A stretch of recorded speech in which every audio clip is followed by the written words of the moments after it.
Everything is gone, nothing's mine. Let my resolve be this design. May you be first in all my thoughts, in all my words, in all my deeds. You are love's sweetest song to me. In your arms I long to be.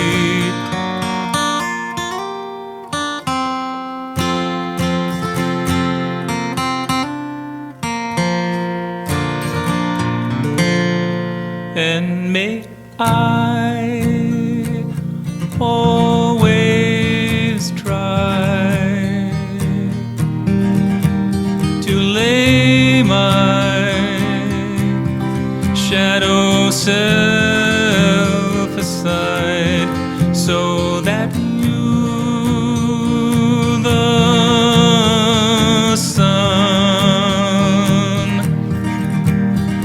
will shine through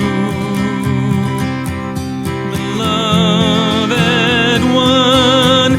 You are love's sweetest song to me. In your arms I long to be. A child's sweetest memory. In your arms I long to be.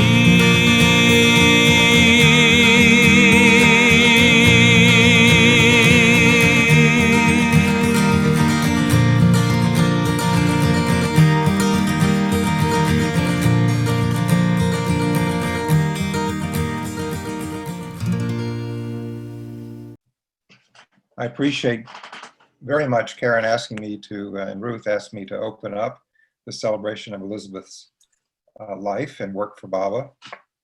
It's a great honor and privilege.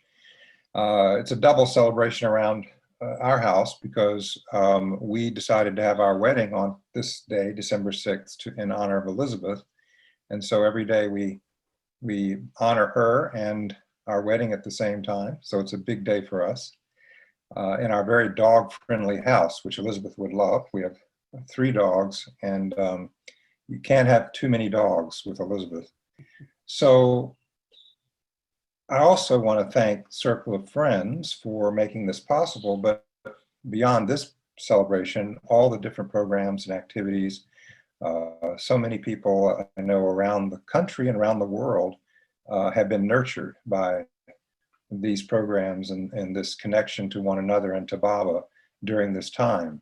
And I think it's shown that it really is not just about the pandemic time. It's going to be something that will be useful and wonderful for people ongoing as we try to connect with one another across all these miles. Well, I was asked to sort of give a overview, and that's challenging because Elizabeth is a big topic and there's so much to share. But I thought I would start with, and many of you know her life very well, so I won't try to go over her life story. And many of you on this call knew her quite well. So I'm looking forward to hearing your experiences as well. I start with, of course, her early picture because this, when she was very young, this is what she looked like before she met Baba in 1931. And it just one thing to say about this is that, as you know, she was born into a wealthy family, a distinguished family, and privilege, if you will. And all of that was to be put in Baba's service. So it wasn't just that she gave it all to Baba, which she did. It is, as we know, deeper than that. It's that it was planned for her to be who she was with these resources, with this background, with this education, her finishing school, her travel around the world, all of that, of course, Baba used in his work extensively. And then, of course, for us,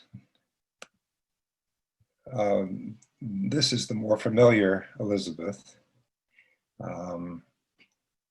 Wendy and I sometimes slip into calling her Auntie Boo. I won't do that probably today, but usually now say Elizabeth. And she asked us to call her Auntie Boo when we were quite small. And so we did. And when I went to Emory to college, and we had these early Meher Baba meetings, I would say, Auntie Boo this, Auntie Boo that, Auntie Boo this. And so, of course, the little group there got used to Auntie Boo. And when Joe Harmon first called the center to make a reservation, in those days, if you called the center, that means you called Del Ruba, and Kitty or Elizabeth would answer the phone. That's who you got. And he called, and Elizabeth answered the phone. She said, hello. And he said, oh, is this Auntie Boo? And she, and there was this long silence. And she said, well, the children call me that. You can call me Mrs. Patterson. And from that day on, Joe called her Mrs. Patterson. It was so funny. So I learned from that, you know, Auntie Boo is not the name, you know, that we all call her, but and I call her when I talk about her, Elizabeth. But this is a beautiful picture taken by Chris Barker of her in her later years, and I love it. It's the look in her eyes that is so familiar to many who knew her, and to me, that look of wisdom and love and kindness and strength.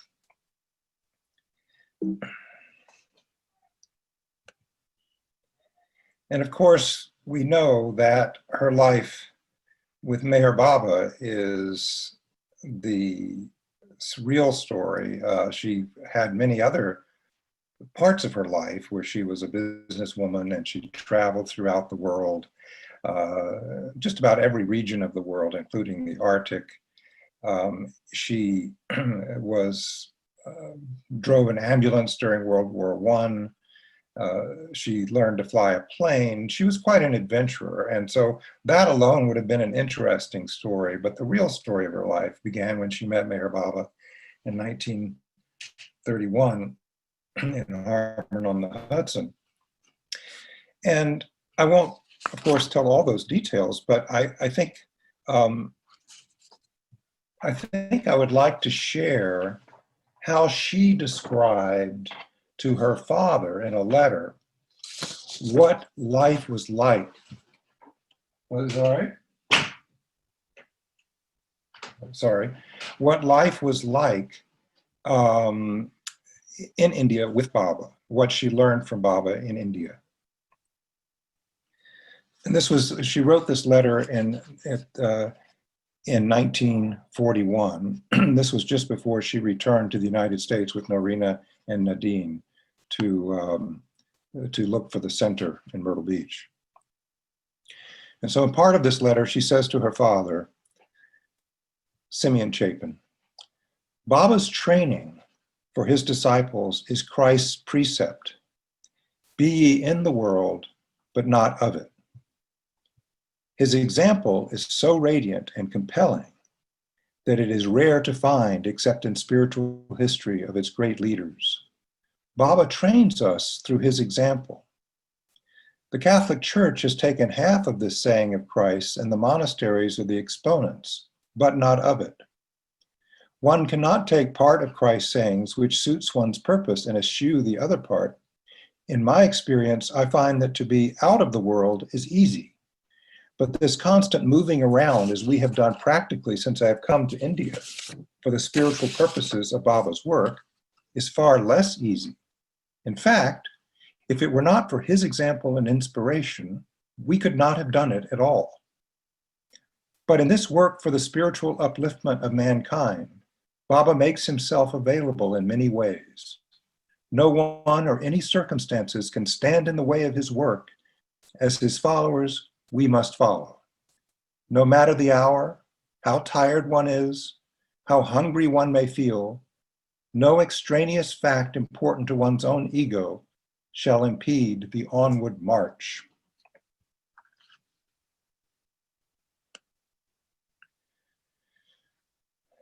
And here she is with Baba and the women, Western women and some of the Eastern women, dressed up on Baba's birthday one year. I don't recall exactly the year, in the 1930s.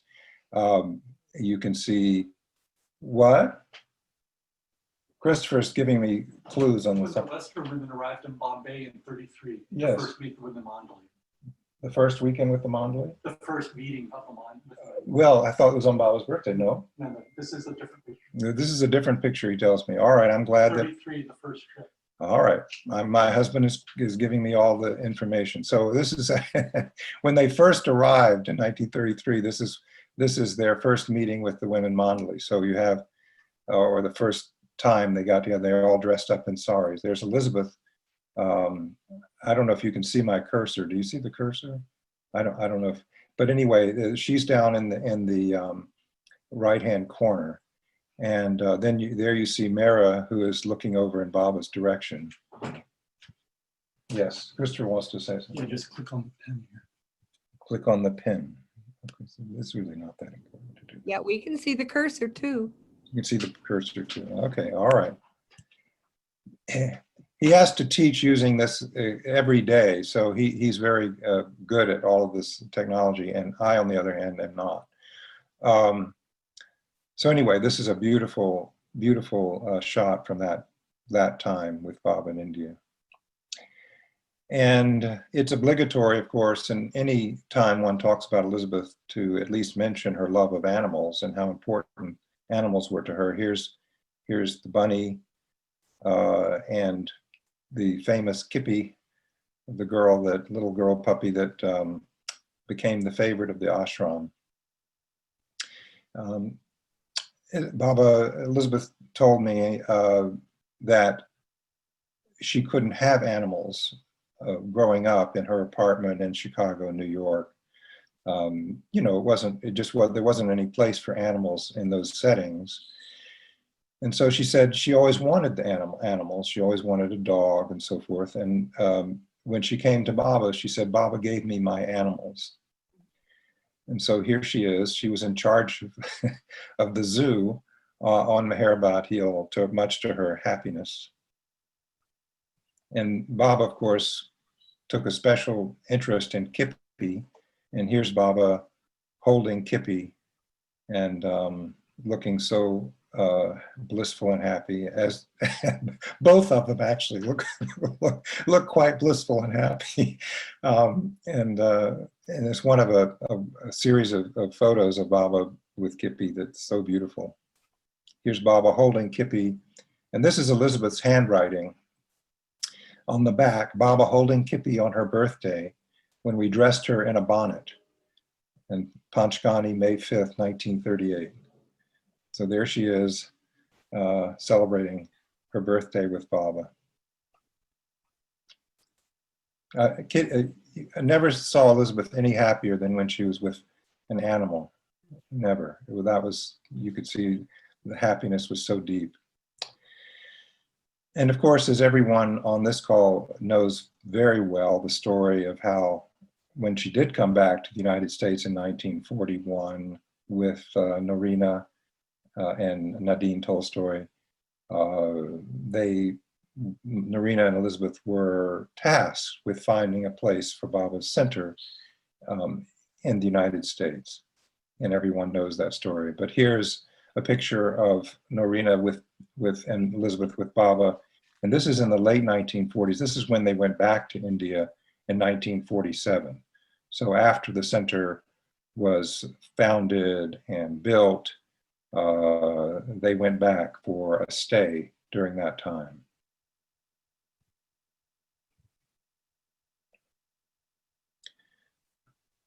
Of course, Baba gave Elizabeth the responsibility for the center. Norina helped as her partner in this work in the 40s. Norina helped with many aspects of the center, and Elizabeth was always quick to give Norina credit, especially for the aesthetic touches around the center that came from Elizabeth. And Elizabeth's way of explaining why the little beautiful touches were from Norina, she'd say, well, she'd look at you and she'd say, well, you know, she was Italian. As though that explained it all, which perhaps it does, I don't know. But at the same time, you know, Norina had a very different understanding sometimes of what the development of the center might look like. She had these grandiose plans, and through her thought transmission, she would lay them out, you know, as though Baba were giving these big plans for the center, and this and that was going to happen and so forth. And all the buildings had to be stone and not wood. And, you know, maybe this center should be moved to Florida, but, you know, because the weather's better. I mean, so these thought transmissions would come almost daily. And, you know, and Elizabeth just wrote it out, right? She, you know, was very supportive and loving and accepting. And of course, Norina every day would give instructions to the circle of people helping, Frank Eaton and Darwin and others, Phyllis, you know, to do this or to do that. But Elizabeth had the big picture to deal with, and all the finances and all the major decisions. And so she just sort of was, you know, accepting of the inspiration, as she called it, from Norina, and went right ahead and did what she thought best for the center, which was typical of Elizabeth. And of course, she was in direct contact with Baba through some correspondence and so forth. There wasn't a lot during the war, but there was enough for her to confirm the big decisions that she had to make.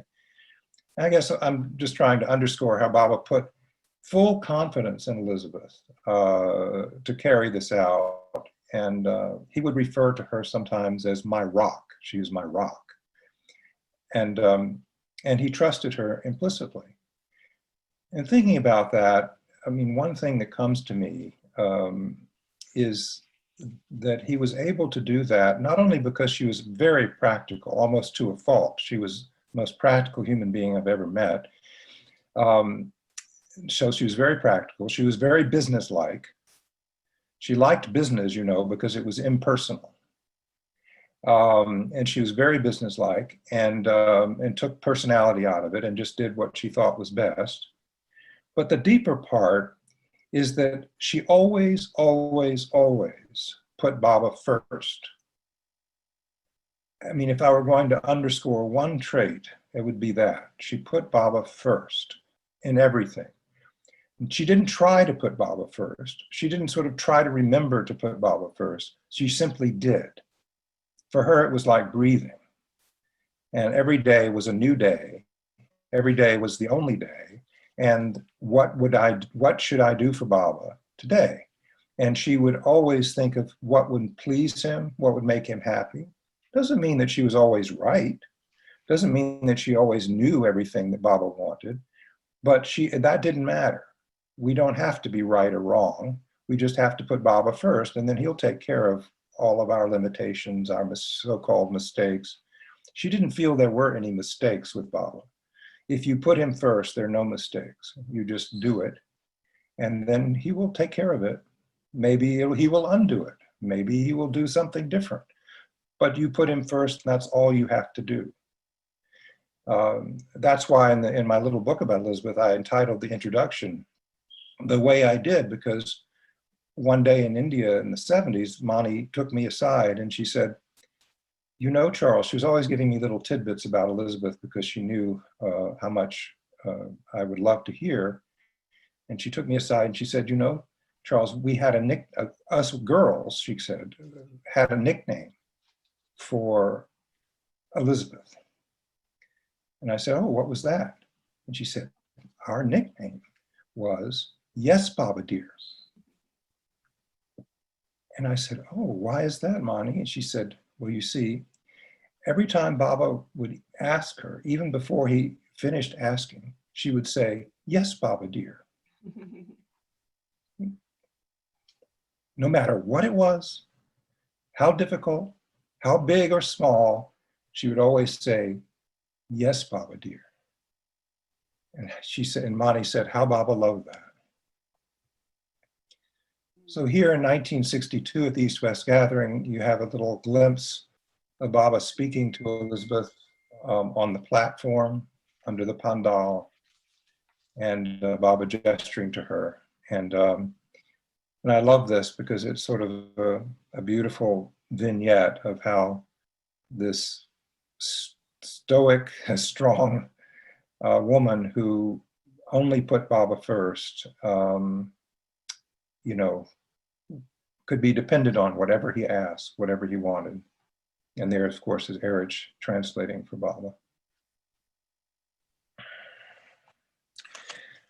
It's sometimes when I think about this and her work for Baba and how being around her growing up, what the lesson was, besides putting Baba first, the lesson was always be attentive to Baba, which is a variation on that. Always be attentive to Baba.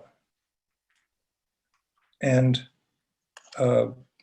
also, everything connected to Baba is precious. The books, the photographs, whatever it is, everything is precious. And I think I put this in my little book, but I'll just say it anyway, that one day we're looking at various photographs. You know, she took many, many photographs of Baba. She loved to take photographs. And so one day, some of us were in the living room in Aruba. She was going. I think Mother wanted, it must have been picking them out, use in her of the Mayor Baba journals, you know, ex-treasures. So we're going through photographs and Mother was picking out and came across one, and Mother said, oh no, that's, you know, Elizabeth, that's not a very nice photograph of Baba. And she said, we don't, she said, why do you keep that? We can just put that out. And Elizabeth said, oh no. She said, you see, Baba told me one day, she said, one day this happened with Baba. She said that I brought him photographs, as I always did after I took them, to show him. And as we were looking at them, I found one that I didn't think was flattering to Baba. So I took it out and I said, no, Baba, we'll just get rid of this. And Baba said, no, don't do that. He said, because you may not like it, but one day, someone somewhere will love it, will be touched by it.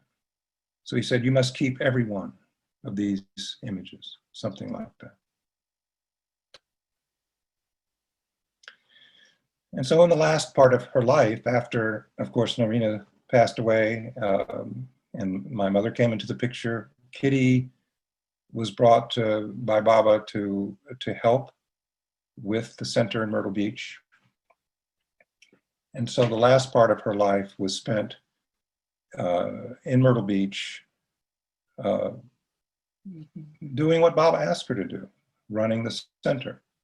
And she often said, you know, I can't say, when people say, well, this person is doing this or this person is doing that, and, you know, the community got bigger and bigger around the center. And she said, well, I can't say what people do in their own lives, but I only can say what they do at the center, because that's what Baba gave me.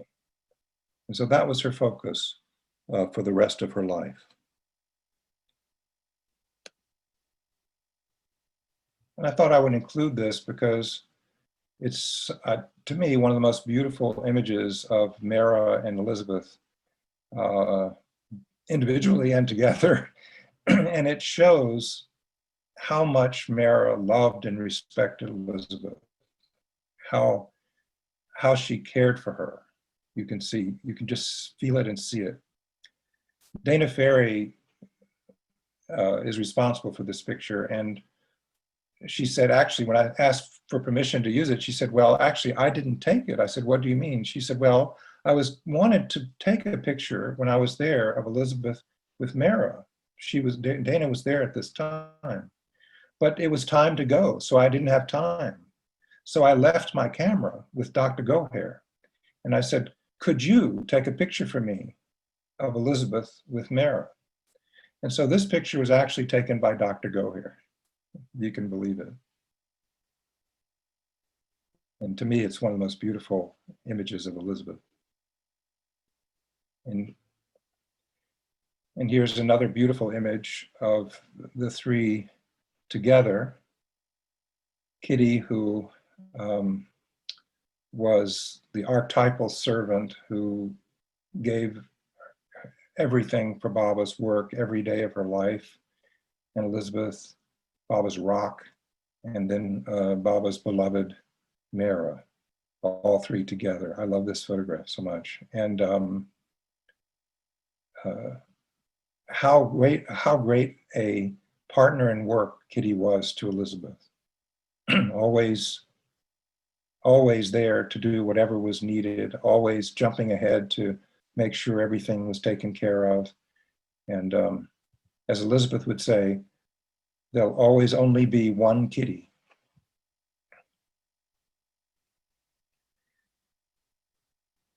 And then again, a late picture of Elizabeth. And I love this image because I think, again, Chris Barker caught it, because it's so rare to see a sort of spontaneous picture of Elizabeth laughing.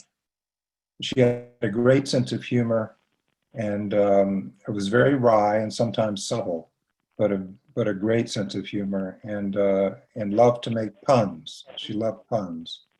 Anyway, here she is laughing. And finally, here's Baba in India wearing Elizabeth's coat. And of course, this coat became very precious to Elizabeth because Baba wore it in India and then gave it back to her.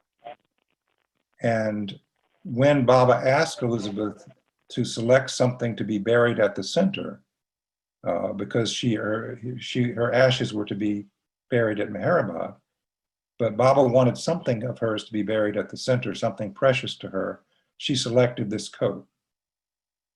And so that's what is buried between Baba's house and Delruba, under that marker, is this coat that Baba wore.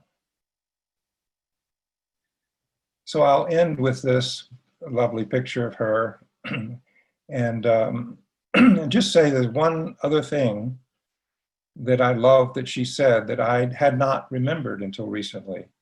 So it didn't make it into my little book, but I thought I'd remembered everything she said to me.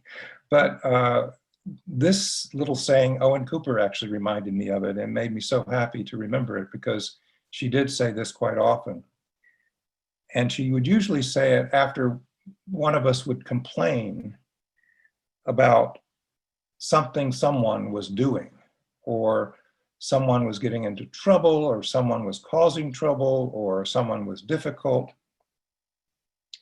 And Elizabeth, of course, never liked to hear anything negative about anyone. And she certainly wouldn't allow anything in her presence, gossip or anything like that. So we knew that, but sometimes things just popped out when exasperation or something was happening in the community that was upsetting. And she would just sit there and quietly and listen. And then she would often say at the end, you know, we have to always remember, we can learn something from everyone. And that would be the end of it.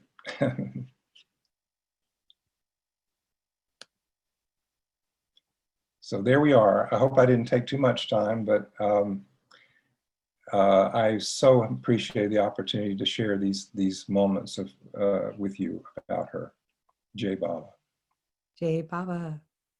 And I know Wendy is here. All of you are sweethearts, but I was talking to my brother Charles at that moment. Hi. Andy, that was so wonderful. You know, the challenge for me is that everything you said brought up a memory of a story. And of course, there isn't time unless you all would like this just to be me and Buzz. I mean, me and Charles, that's fine.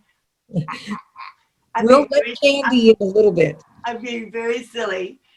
But really, Charles, I had thought, what can I share today?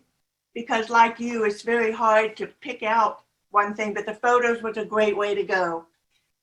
You know, gosh, well, to borrow from your wonderful, the title of your book, The Wit and Wisdom of Elizabeth, I found in my diary, you know, I think some of you know that I've had the privilege of living with Elizabeth and Kitty for a year, 1974-75, which was one of the highlights of my life, way, way up there with being with Baba.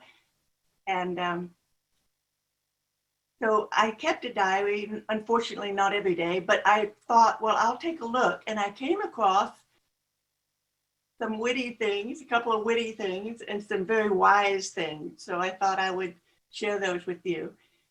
One thing that I can just say without looking at the diary is that one time, you all know who Ned Foote was. Most of you, Ned Foote, he was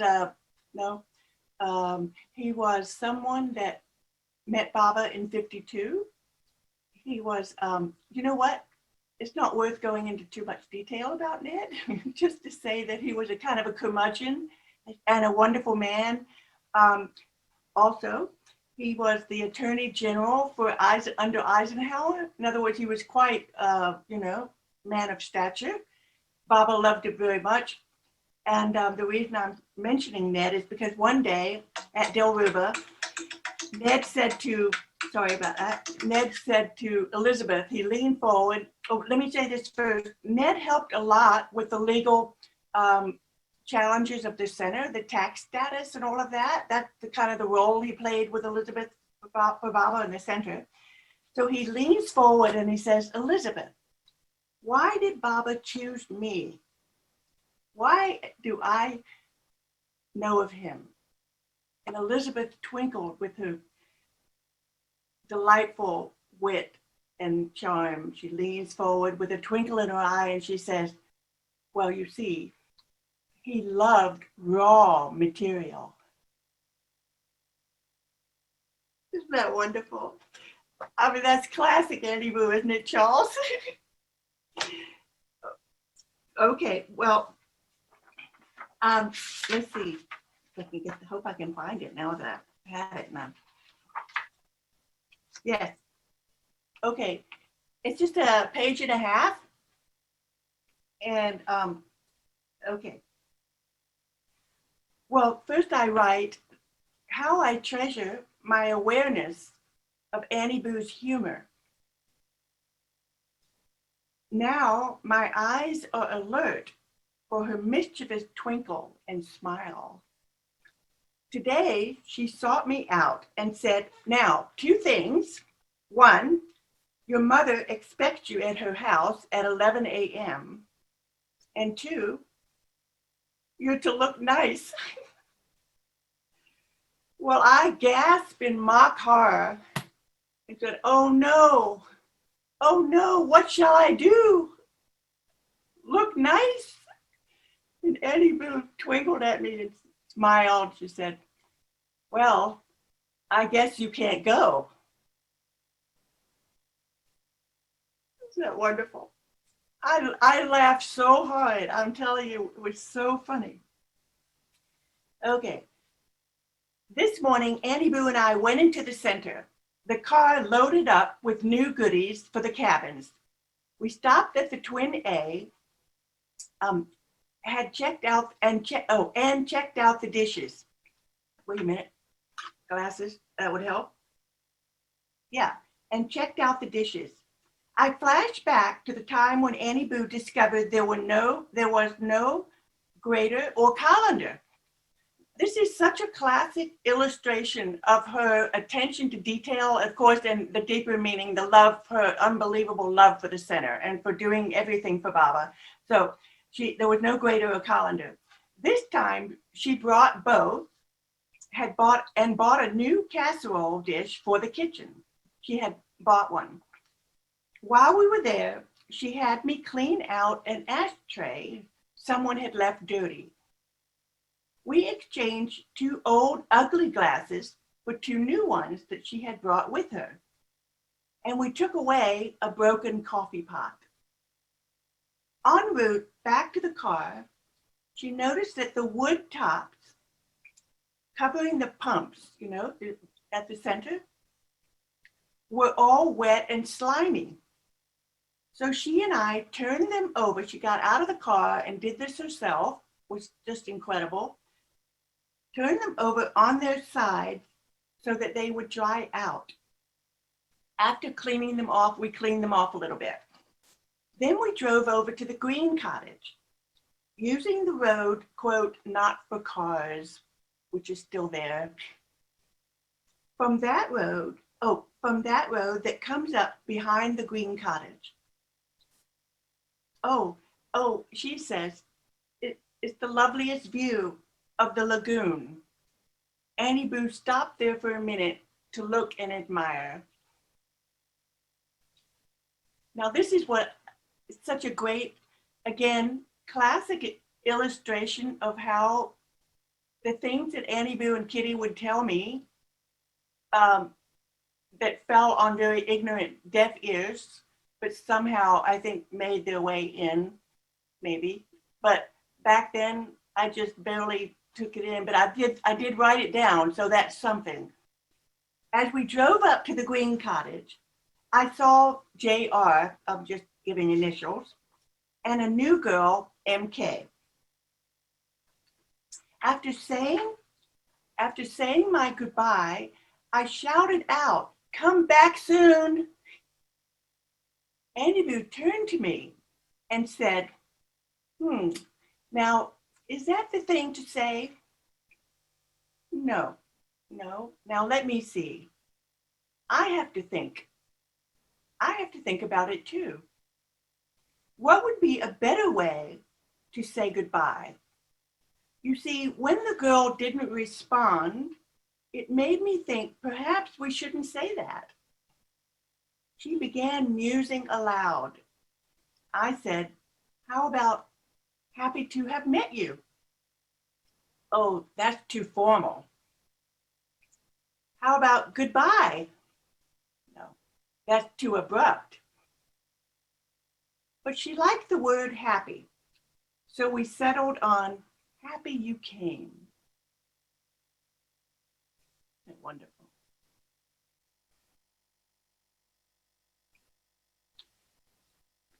One more entry that I'll share. Last week, when Annie Boo found out that P returned to the center after 3 a.m., she was hurt and said, I've always said spirituality begins with thinking of the other fellow more than yourself.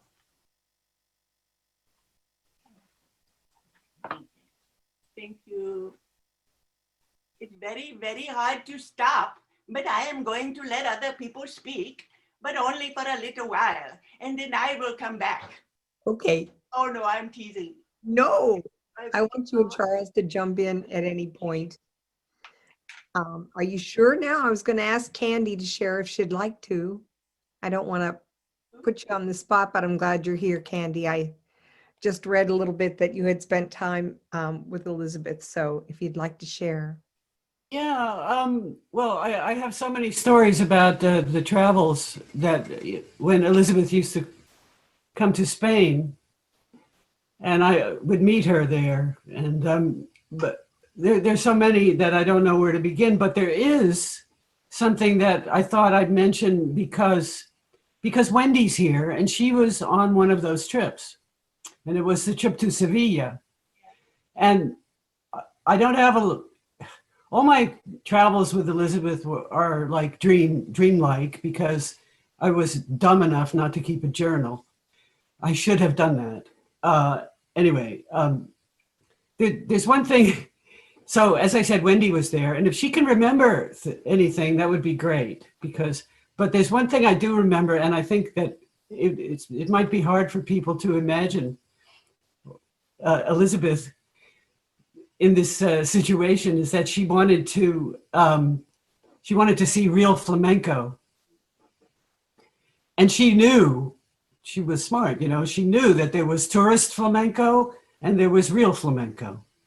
So she specifically asked for real flamenco. And so the concierge of the hotel sent us to a place called Los Gallos. And it was a real smoky dive. It was a dive. And we went there. And it was, boozy, smoky, everything. But the flamenco was amazing. It was fantastic. It was the best I've ever seen, and I lived there. Yeah. And anyway, Elizabeth sat there enjoying the flamenco tremendously in this atmosphere, which you don't picture her in that really. Anyway, that was something. And if Wendy can remember anything about that, I also remember when I arrived I always brought a friend with me. There was only one time I went to visit them alone when they came to Spain, and I always brought a new Baba lover with me. And this time I brought my friend Anne Burgoyne. And when we arrived in the hotel room, Elizabeth asked us if we would like anything to drink. And being good little hypocrites, because we had quite a drinking culture there, we lived in Spain. We started drinking at lunchtime, wine and everything. Anyway, being good little girls, we both said, "Oh, we'll have an orange juice." And Elizabeth looked at me and she went, "Are you sure you wouldn't like something a little stronger?" And I got the message. And I said, "Okay, we'll have a vodka and orange juice." And Elizabeth, again with the twinkling eyes, which everybody mentions always, Elizabeth says, "Baba said it was okay to drink on special occasions." And she said, "And this is a special occasion, isn't it?" So yeah, I was wondering if Wendy, I have lots of other stories to tell, but I was wondering if Wendy remembered anything about that trip. Wendy, are you there? Love to hear more from you, honey. Just this, I just will never forget that night at the flamenco, that little club, because it was so crowded and so smoky. And there was Annie Boo in the middle of all this Maya. Just a mess, but riveted to the stage. We all were. I've never seen before or since flamenco dancing like that ever. It was extraordinary. But it was 2 a.m. Yes. We were there till like 3 o'clock in the morning, and Annie Boo never moved, and of course she never complained anyway, ever. And she was in heaven. So I remember that very well. I also remember taking a carriage ride. Do you remember the carriage? Yes. Yes, I do. That Yeah. was wonderful. Yeah. Candy, are you in Spain now or in California? No, in fact, I'm not. I'm not in California anymore either. I had to move to the Midwest, so that's a long story. But now I'm in Missouri, Springfield, Missouri, of all places. Anyway. Yeah. I wish we had time to find out where everybody was and what you're doing, but we don't. Yeah. What a wonderful idea. Well, And there's just one other thing I want to say about Elizabeth, and I think it's very important for all of us. There isn't a lot that I remember she said, but there is one thing that she said that was this. So I was blabbing on and on about, because we had a lot of conversations, all these meals together and everything. Elizabeth never dominating, always just listening. Then she'd come out with something which got to the crux of the matter, always. It was amazing.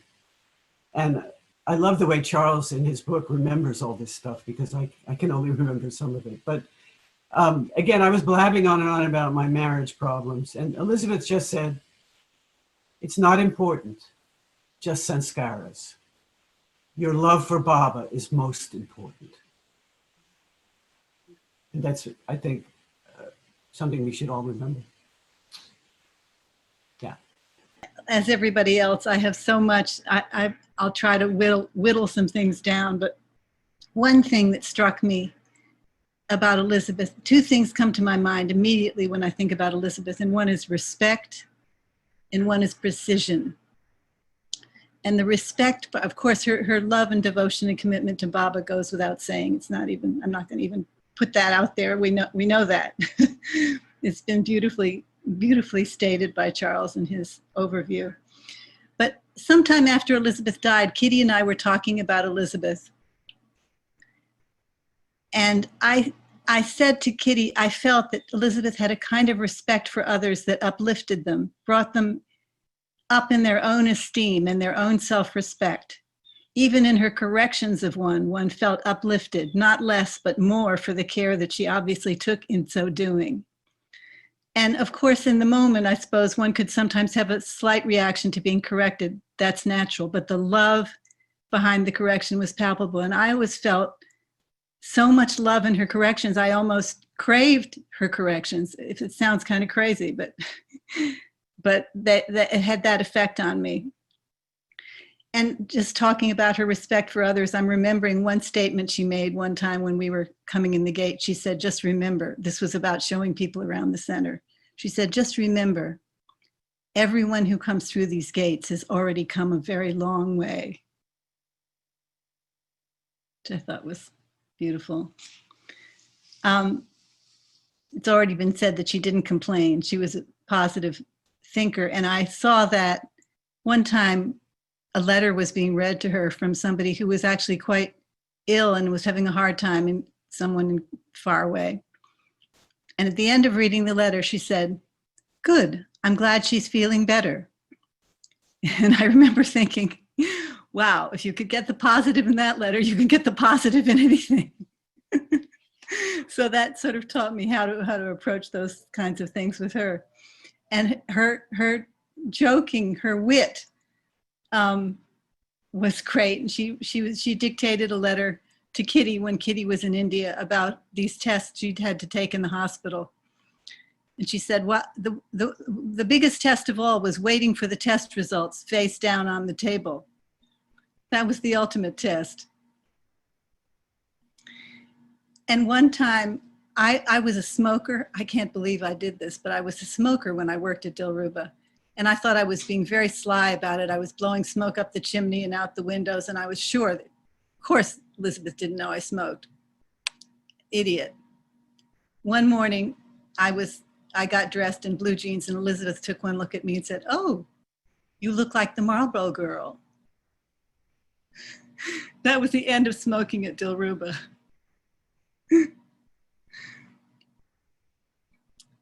She met my parents, and I was just begging her inwardly to talk. I was just hoped she would say just the right thing to them about Baba, because I couldn't do it. And she said many things, but one thing I remember she said to them about Baba was, she said, you know, one has met many spiritual types in this life, and they always made one feel smaller. But with Baba, one always felt bigger. And I thought, yeah, another perfect. And I think I already told this story, but I'll just tell it briefly. When Elizabeth had us all gather in the barn to think about and pray about Vietnam when the American troops were being taken out of Vietnam, we kept silence and we prayed about the people who were being left behind and the soldiers coming out. And at the end, when it was over, Elizabeth stood up and she looked at everybody and she said, she was getting ready to leave, and she said, peace is contagious. And then you could almost see a light bulb go on over her head, and she said, war is infectious.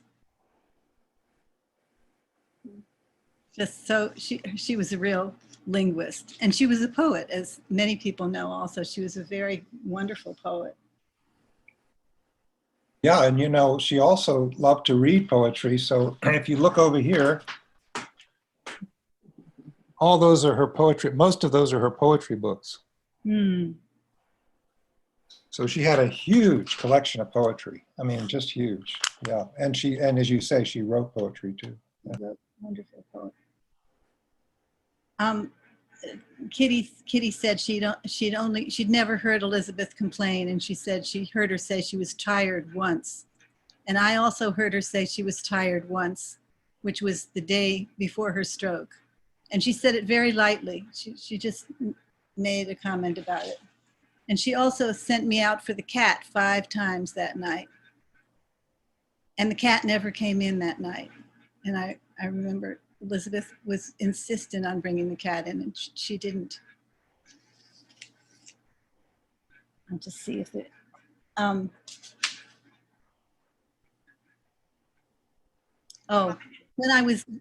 can I tell one more story? When I was living in California, I heard that Audie was coming to visit the center. And so I wrote to Elizabeth and said, I wanted to come to the center and to please give me some work to do. So she didn't write me back, but I came to the center, and she had put me, if I've got my sequence right, she put me in the guest house with Billy Eaton and Rhoda Mystery and me. She didn't tell me anything to do, but I think it was implicit. There was something to do about this.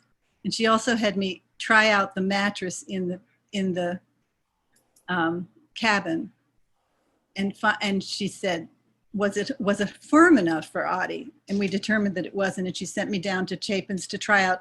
I tried out all the mattresses in Chapin's was absolutely empty when I was there, and I thought, well, this place is obviously in existence for the center and for Elizabeth. But we finally got the mattress. And then, you know, what was I supposed to do about Billy and Rhoda? They'd never met each other before. They're both incredibly beautiful, physically beautiful, and beautiful on the inside, lovers for Baba. And Rhoda, of course, being Indian, being from an old Indian Baba-loving family, I didn't want to press her too hard about the covered shoes.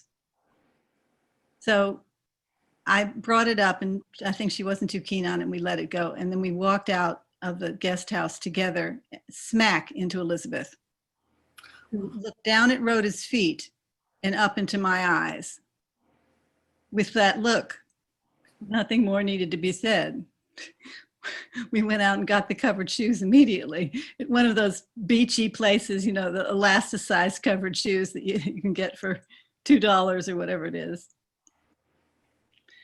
So that was the beginning. And anyway, I'm sure there were other happenings with Billy and Rhoda, but they took, I think Rhoda took a look at Billy and was just wondering, you know, she was something kind of new to her. Rhoda was from a very, anyway, those of you who know Rhoda Mystery and Billy know how different they were from each other, but they ended up becoming best of friends. They had the most wonderful rapport because they loved Baba. That was the calling card, obviously. Just a couple of other things that Elizabeth said that I remember, and you've probably heard her say these things too. The center is not the circumference. Did you ever hear her say that? You have to think about that. What that really Yes, you would say the center is the center, but not the circumference. Right. You know, What when somebody called? I'm sorry. Sorry. No, I was just going to say, Elizabeth had these universal truths that she would, if she had something that was absolutely spot on in response to a universal kind of question, she would repeat that to a number of people. For like the day, you know, how may I serve you today? The day becomes my answer. Mm-hmm. I heard her tell many people that story because mm-hmm. it was a truth that belonged as an answer to so many questions. you know, or to a perennial question. Right. She would pull that out. The same about the several of them that we like. What was the one you just said? I've forgotten already. Remember, everyone who comes through the gate has already come a long way. So beautiful. But and the center's the circumference, not the the center, not the circumference. She Right. also said, Baba is for everyone. The center is not. So, I mean, you know, again, there's several beautiful, and the one of the most beautiful I love, Charles put it in the book, in his book, about when the avatar comes, that the life of the Christ, every time it's lived, is new. Mm.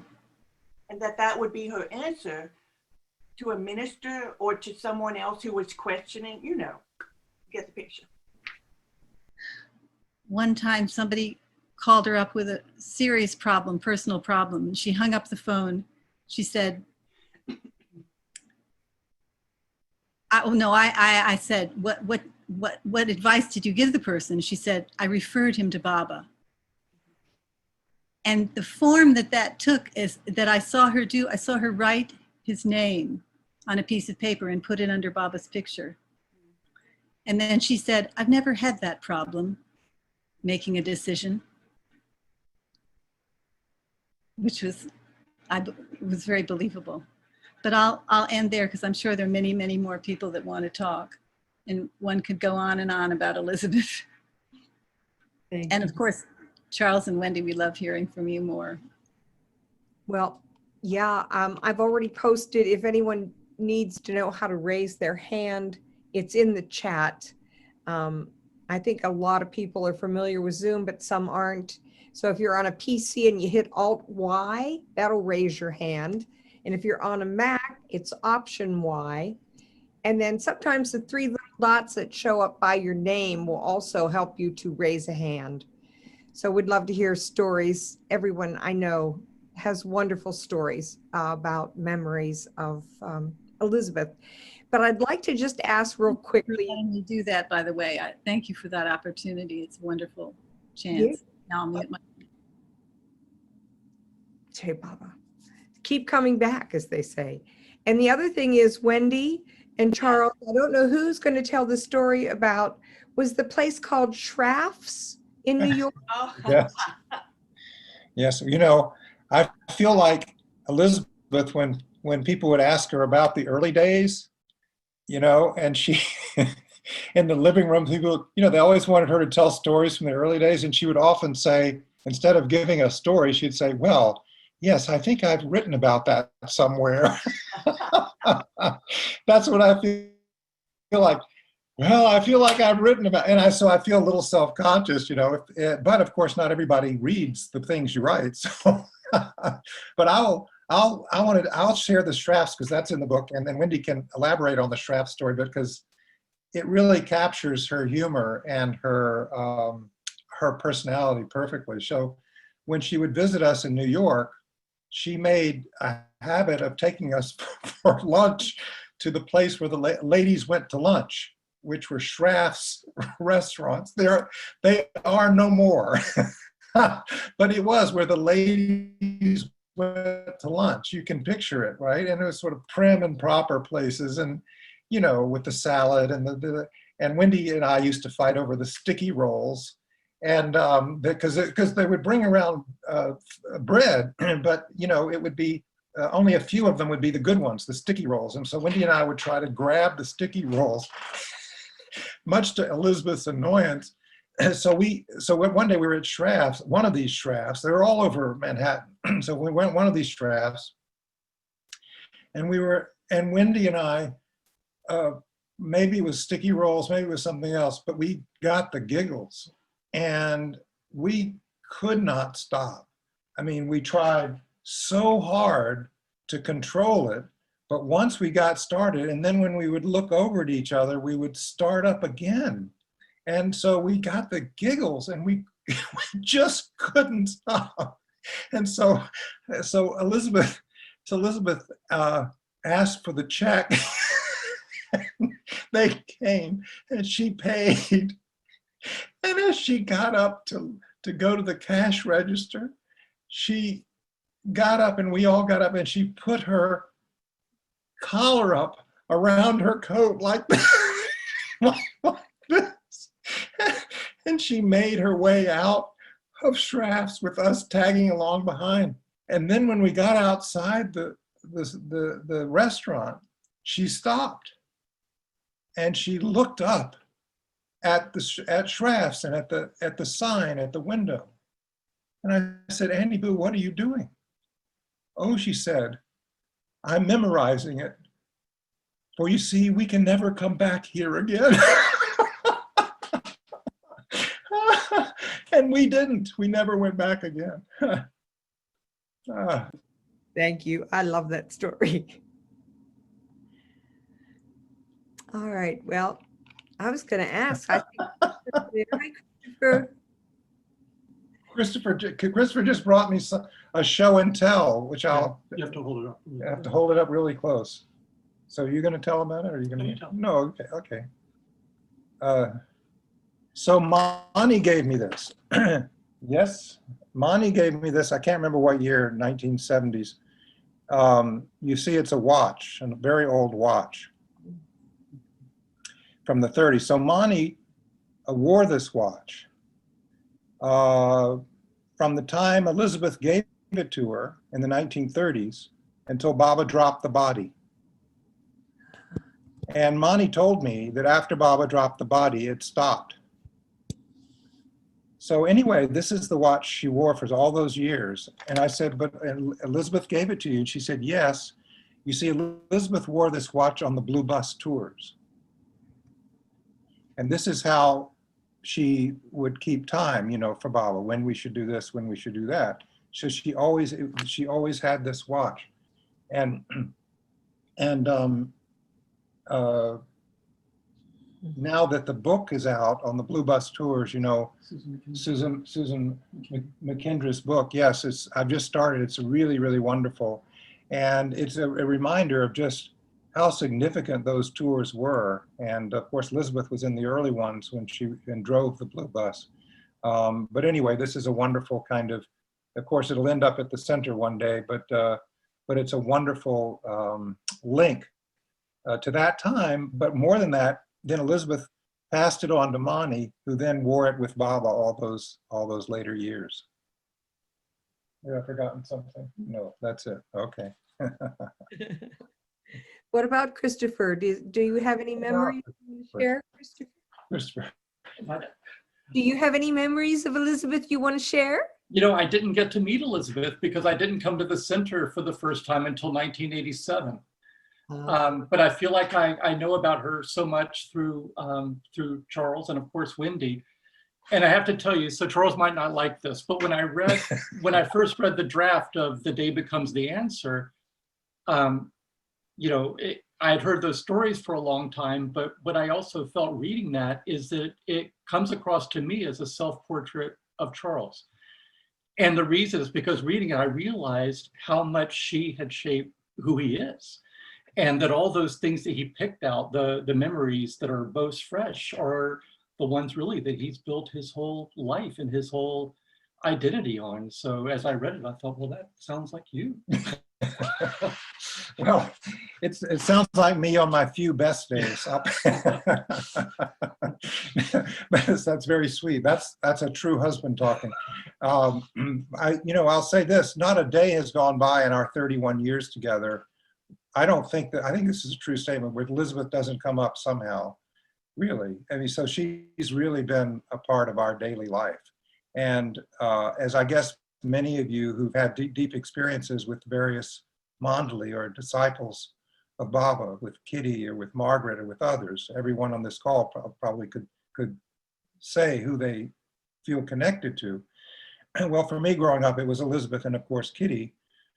And I've realized as time goes on that when Wendy and I knew Kitty and Elizabeth, they were already transparent to Baba. There was nothing left of Kitty and Elizabeth, pretty much. Their personalities, of course, as we've been talking. But in terms of them putting anything of themselves. That had long ago gone because of all their years with him. And so we got that opportunity to be with them who only were him. And so, yes, we didn't get to see much of Meher Baba physically in those days. And Baba was in seclusion and all that, and Baba didn't give darshan much and so forth. But every day we lived with him through them. We could see his ways, is what I'm trying to say. How they did what they did. We knew that's how Baba would do it. That's his. So the flavor of Baba, the scent, how he would do what he did, what he does, which is unique to Baba. They convey that every day. So it was like living with Baba, I should say. You reminded me, yes, it was years before I realized, because what you just said is so true, Charles, and so beautiful. It took me years to realize that actually I feel like I met Baba first through them. That was my first glimpse of divine love, of real love. And it took me a long time to figure that out. But I do feel Baba planted the seed for me anyway, when I met them. And then the following year, we of course saw Baba, but they were a reflection of him. One thing I wanted to say, what happens is my brain gets very full of all kinds of stories and thoughts, and I'm trying to get it back. Wait a minute, I know what it was. One day, Annie Boo came into the office, Kitty's book room, of course, the office. And so I loved how Annie Boo walked. Of course, she did it. She had no choice, but she leaned over, had her hand behind her back, and she said, "Kitty, dear, did you mail the check?" And Kitty said, "Oh, yes, Elizabeth, all gone in the mail." And Annie Boo, that's all. And she turned around and walked out. And I'll never forget this, because they rarely said anything about each other, personal comments. But Kitty looked at me and she said, the moment Elizabeth has given, she has forgotten that she's given. And I never forgot that, because it was so true. The check was for Bessie Graham. Bessie was the original cook and housekeeper who cooked for Baba on all 3 visits. Elizabeth, without anybody's knowledge except Kitty and my mother, supported that family, sent all 3 of the grandchildren to college. Nobody knew. I mean, there was a lot that nobody knew that Annie Boo did behind the scenes. But that check was a college for a tuition for one of the grandchildren, Bessie's grandchildren. But it was so touching to me that, because with Annie Boo, it's true, there was never the slightest hint of a string attached. If she gave you something, it was forgotten in the next moment. Yes, and that was her kind of rule of thumb for the center. Yes. If people were going to give something, her only condition was that they give it with no strings attached. Yes. So early days, people might want to give a cabin, and it would be the so-and-so cabin. And she said, no, if you give it, you give it to Baba, and there are no strings. It's not, no memorial, nobody's name on it. It's all for Baba. So, and her other expression, which I love about money, she would say left hand, right hand. So it would come in, it would go out. It would come in, it would go out. For Baba, for his work. I mean, she really, first of all, she was not rich. That's kind of a myth that people have. Oh, she had all this money. No, she had a trust from her father, but it was a modest thing. And her income from the trust was very modest. And at the end of the year, when there would be a deficit running the center, in those days, no one, there weren't people giving much and so forth, she would simply sometimes she'd have to sell some stock, but whatever it was, she would find the money to make up the deficit at the end. And she did that every year until people finally, from their hearts, would give. She never asked anybody to do anything. But, you know, and she didn't like it. She didn't like us fundraising and all that. These days, of course, you know, it's different. You have to do those things. But in those days, she didn't like it. And she resisted newsletter of the center. She said it was my idea. I was on the board at the time. And for a long time, she didn't want newsletter. She didn't want to raise the cabins from $3 a night. You know, she didn't want anything like that, a mention of money or raising money and all that. But if there was some need, then of course somebody had to do it. And here she was, you know, a person she had some means, but it was modest. But whatever it was would go to Baba. Just like in the early days, she sold her father's foundry when he died in the 40s and gave it all for Baba's work. Or just like when Baba's house was to be built, that we now enjoy so much. How to build the house? You know, I mean, in those days it was, you know, and very expensive because it was going to be a brick house and all that. And Elizabeth told Baba that she would do it, but it was, you know, she committed $25,000 to it, which in today's money is $250,000. And she had to find that money from somewhere. So I say all this because it's not like she just had all this money and then she could, you know, give some to this and some to that. She didn't. But whatever she had, it came in, the trust check, and it went out. That's how she was. So her expression was left hand, right hand, and she cared nothing for it one way or the other, except that it would do something for Baba's work. Oh, yes. Thank you. Thank you. It's hard to, such a gift to have spent so much time with Elizabeth. What a giant in Baba's orbit, in his circle. Thank you. As people were sharing stories, Charles, Wendy, Dana, it just so, and it's just so, brings back so many stories. One, I'm remembering when Elizabeth would want to go into the center and I would be on duty, so I would drive her into the center. There were a couple of occasions in which her attention to detail was so overwhelming and taught me so much. One day she wanted to go to the lookout because Hilda Dale was coming in from New York for a stay. And Elizabeth, how she knew this, I don't know.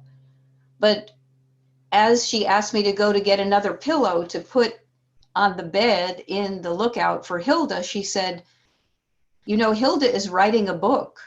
And I know she doesn't like to sit at the desk to write. She likes to write her book work in bed. So I'd like you to go get another pillow to put in on, you know, on one of the beds so that Hilda can be more comfortable working on her book. That was just, and then another time, you know, replacing a teacup in the cove because Jean Shaw was particular about her teacups and she had made me check and there was a chip in a teacup, you know, so find another teacup for the cove for Jean Shaw. She had such a fabulous sense of humor, which you've heard many stories already. One of my favorites is that I was at work, somehow rushed into the book room. Kitty wasn't there, and I sat down at Kitty's desk to look for something, and somehow Elizabeth slowly walked into the book room and sat down in the chair where the visitors would usually sit. And it was so funny to me that here I was sitting in Kitty's chair and Elizabeth was sitting in the visitor's seat. And knowing that she liked me and that we had a good connection, I decided I was bold enough to joke with Elizabeth. And I said, oh, I see you're a new visitor to the center. Do you have any questions? As I probably said it with a British accent, pretending I was Kitty, I don't know. And she said very just without missing a beat, she said, "No, dear, I don't have any questions. I only have answers." That was and another fabulous remembrance was one day I brought her afternoon coffee into her bedroom and on her little Chinese round tray, and somehow something was a little precarious, and the coffee was like maybe about to, I don't know if the coffee was about to fall on the bed, but as I righted the coffee on and the little cup and the beautiful tray, I said, "Oh dear, I'm so glad I saved the coffee cup and nothing spilled." She says, "Yes, yes, I like cafe au lait, not cafe au lit." And those of you who know French know that cafe au lait means coffee with cream, and cafe au lit is coffee on the bed. So cafe au lait, not cafe au lit. And I said, "Elizabeth, you are amazing. I didn't know you could, I knew you could pun in in English, but yes, yes, I know French quite well." That was a wonderful moment. For me, one of the most powerful indications of her love for Mara was the day that she found out that I had been sent a letter from Mara and Mani asking me to sing a song of Mani's and a song of Mara's on the first Baba record we put out. And she called me in and she said, "You know, I heard that you were asked to sing a song for Mara, by Mara, and by Mani." And she says, "I don't know if that's such a good idea." This was 1973. "Because Mara's been in such strict seclusion, and having this recording going out into the world, it may not be what Baba would want." And she insisted that I write to Mani and Mara just to make sure that that was what they wanted, because to her it felt like something was changing, that Mara's was, you know, through this was coming more out into the world, I guess. So Mara and Mani wrote back and said, yes, they definitely wanted both songs on that recording. And I just have thought that that was so touching, that she was so concerned about Mara's protection in the world theater. I don't know how to explain it any other way. So that was a fascinating thing for me to feel her love and care of Mara in a larger way. And I guess I have lots more stories, but thank you so much for asking, and it's an honor to share and to be a part of this wonderful gathering. Thanks all of you for your beautiful stories. Thank you, Kathy. Thank you. Jeff Wolverton's had his hand up for quite a while and he's been patient. You're Jeff? Not impatient. I don't mind. So someone described Elizabeth's kind of view of the center with like one of these doll houses that are kind of have a cut away so that you can go into every little room and put the furniture and the people in there. I mean, she had such a scope of viewing the center. And one time I was doing the overnight at the center Saturday night, and Sunday morning I'm at the original kitchen having breakfast. We used to eat there in the original kitchen. And she suddenly calls, and I go over to the phone, and she said that she would like me to go to the beach. And I said, and she rarely called. I mean, I would see her in Dilruba, but you know, normally she didn't. But so I said, well, I'm eating breakfast now. Now, do you want me to go right away, or should I finish breakfast and then go down? And there's a pause on the phone there. And she says, no, finish your breakfast and then go down. So I finished my breakfast and I cleaned up. I got in the truck and I'm on my way down to the beach. And I get down to just past the barn on the way to the beach parking lot. There are a whole group of trespassers that are on the center, 13 people. I'm thinking, how did Elizabeth know this? She even knew I could finish my breakfast to catch these people. And, of course, I told them that this isn't the way to come on the center, but they could get a tour if they went through the front gate.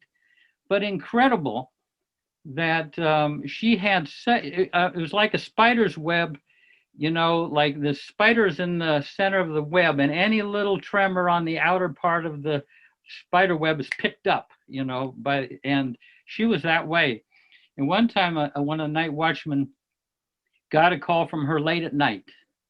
And Elizabeth said, I want you to go down and to a certain part of the center along this road. And at this point, I want you to go in about 200 feet into the woods. And this is like pitch dark. It's dark and everything.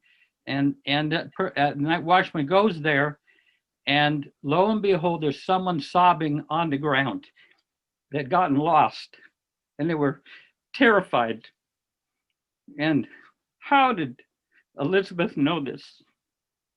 This is not the person that got back then. The forest, where the whole surrounding of the center was forest land, and the person had gotten lost and was just petrified and there. So she had such a sensitivity to everything that went on.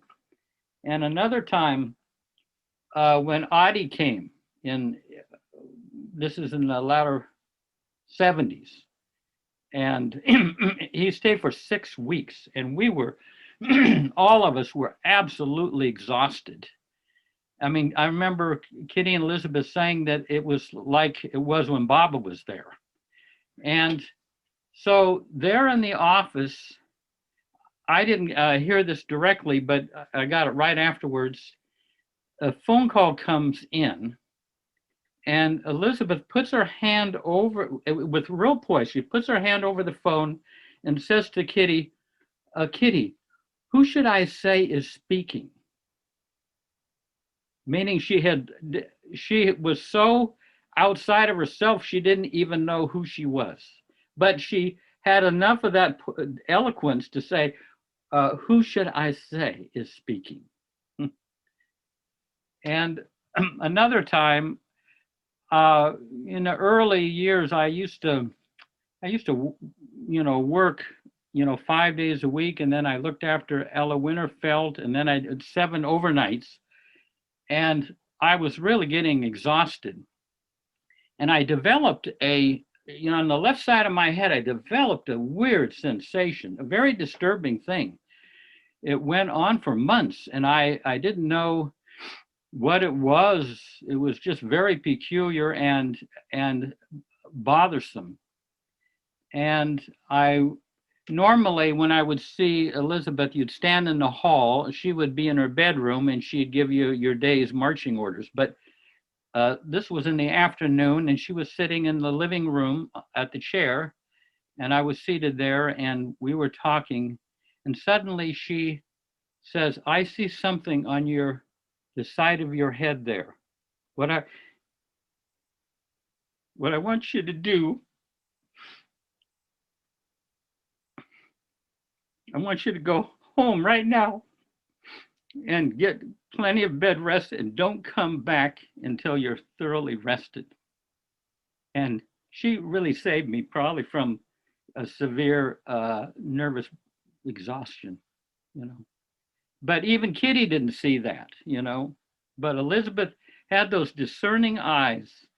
Around them, both Kitty and Elizabeth, most people can see in a couple inches into you, but they could see really to your core.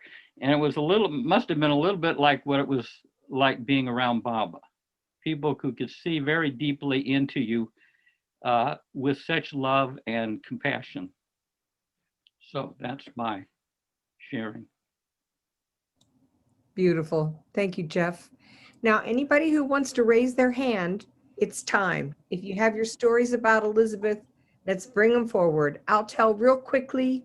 I was so afraid to meet Elizabeth when I was 20 or 21, my first times at the center, because I had heard she was a very formidable woman and I was scared to death. So I did everything to avoid meeting her. And I think on the next stay, a fellow from Pittsburgh, where I had heard about Mary Baba, his name was Kevin Dwyer, went and told Elizabeth this. He was visiting with Elizabeth. We came back from Baba's house, and here we came down the steps, you know, from up at the guest house, and we're coming down by the lake. And he's telling me, I told Elizabeth that you're afraid, and she said you should call her when you get back to, you know, the center. So, oh my, I could have killed him. I was just, oh no. So I picked up the phone and I called her and from the original kitchen. And I said, hello, Elizabeth. This is Ruth Appel calling. She said, oh, Ruth. Yes. Hello, darling. How are you? I'm sure you're doing wonderfully. I know you've been there for a week. Now, are your parents spiritual people? Well, of course they are. They must be if you were there. Why else would you come if your parents hadn't instilled some of this in you? Now, I want you to know, darling, that the next time you come to the center, you should come right over and visit with Kitty and I and have tea. So please make sure you do that the next time you come. And I'm sending all of Baba's love. Jai Baba. I didn't have to say one word.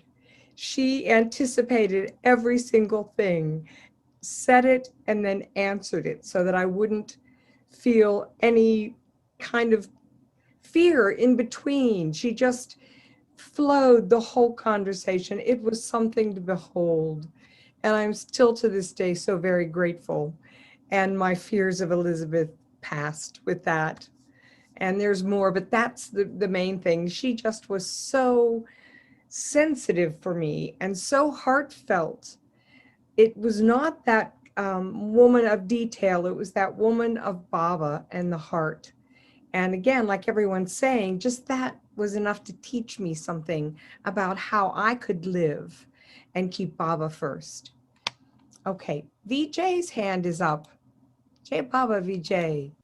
Yeah, Jai Baba. Thank you. Thank you for, I could not resist myself to speak a few words.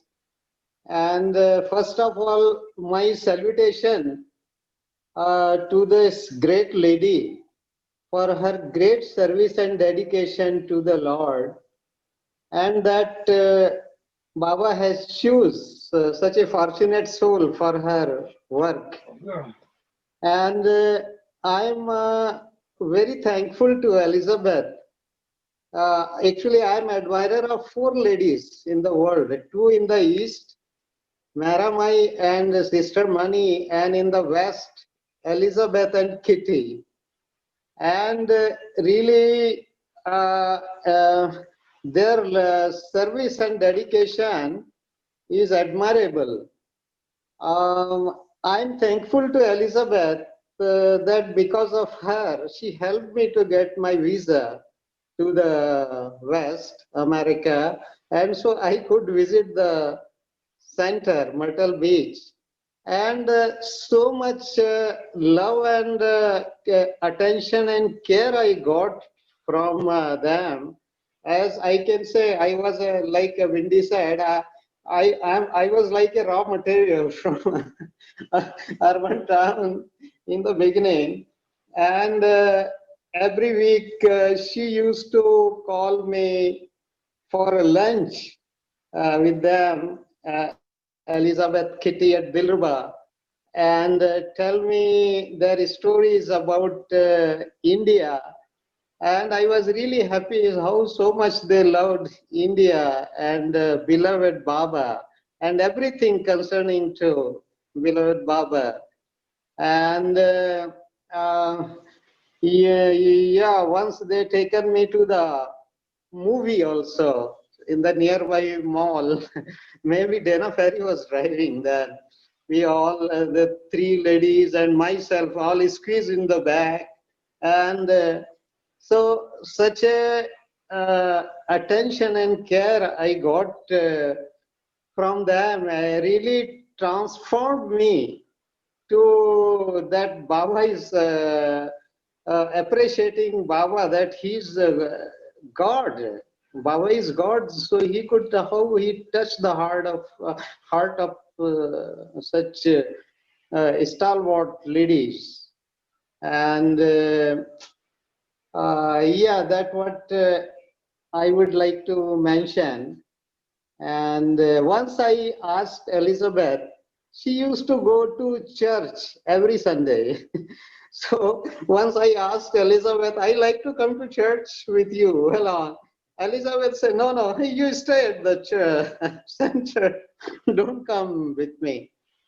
And of course, it was 1980. She joined Baba in December, today, December 6th. And it was something like September. I was on the center and I left for California. And she was there to bid me goodbye. And still I remember she's waving at me and I'm leaving in the car. And that was so beautiful. I really love those ladies. Thank you, Baba. Jai Baba, that much I can say. Yeah. Beautiful, Vijay. Thank you. Okay, Jai Baba, everyone. The first group of people that spoke actually were very much a part of the story that I'm going to share. In April of 1973, I had my first visit to the Maher Center, and Kathy Haas-Riley and Annie Weld were the two wonderful women who brought myself and two others to the center. It was for the first time. And they brought us to Dilruba. Kitty wasn't there. She may have been India, I don't remember, but Wendy might. Wendy was there and Elizabeth was there. And I have a very vivid recollection of Wendy at that time. And so the person that I was brought to talk to was Elizabeth. And Elizabeth asked me, how did I first hear about Meher Baba? And I told her the story, and Jeff Wolverton is very much involved in this part. I had graduated college from the State University of New York at Albany, and Darwin Shaw came to speak on one occasion. And on that occasion, the room that he was to speak in was a small room. And at the time, I guess it was 1971 or 2, fall, probably 71, we had bomb scares. And so everybody who had come for the talk of Darwin's, we had to go out, and then they found another room.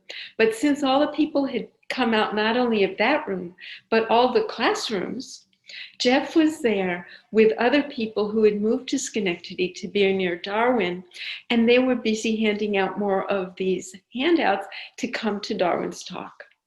So a much larger room was given, many more people came, and Darwin gave an amazing talk. Michael Siegel was also there. He had come from New Paltz. There were other people, David, who came to Baba that evening, and others I've met over the years who were also there.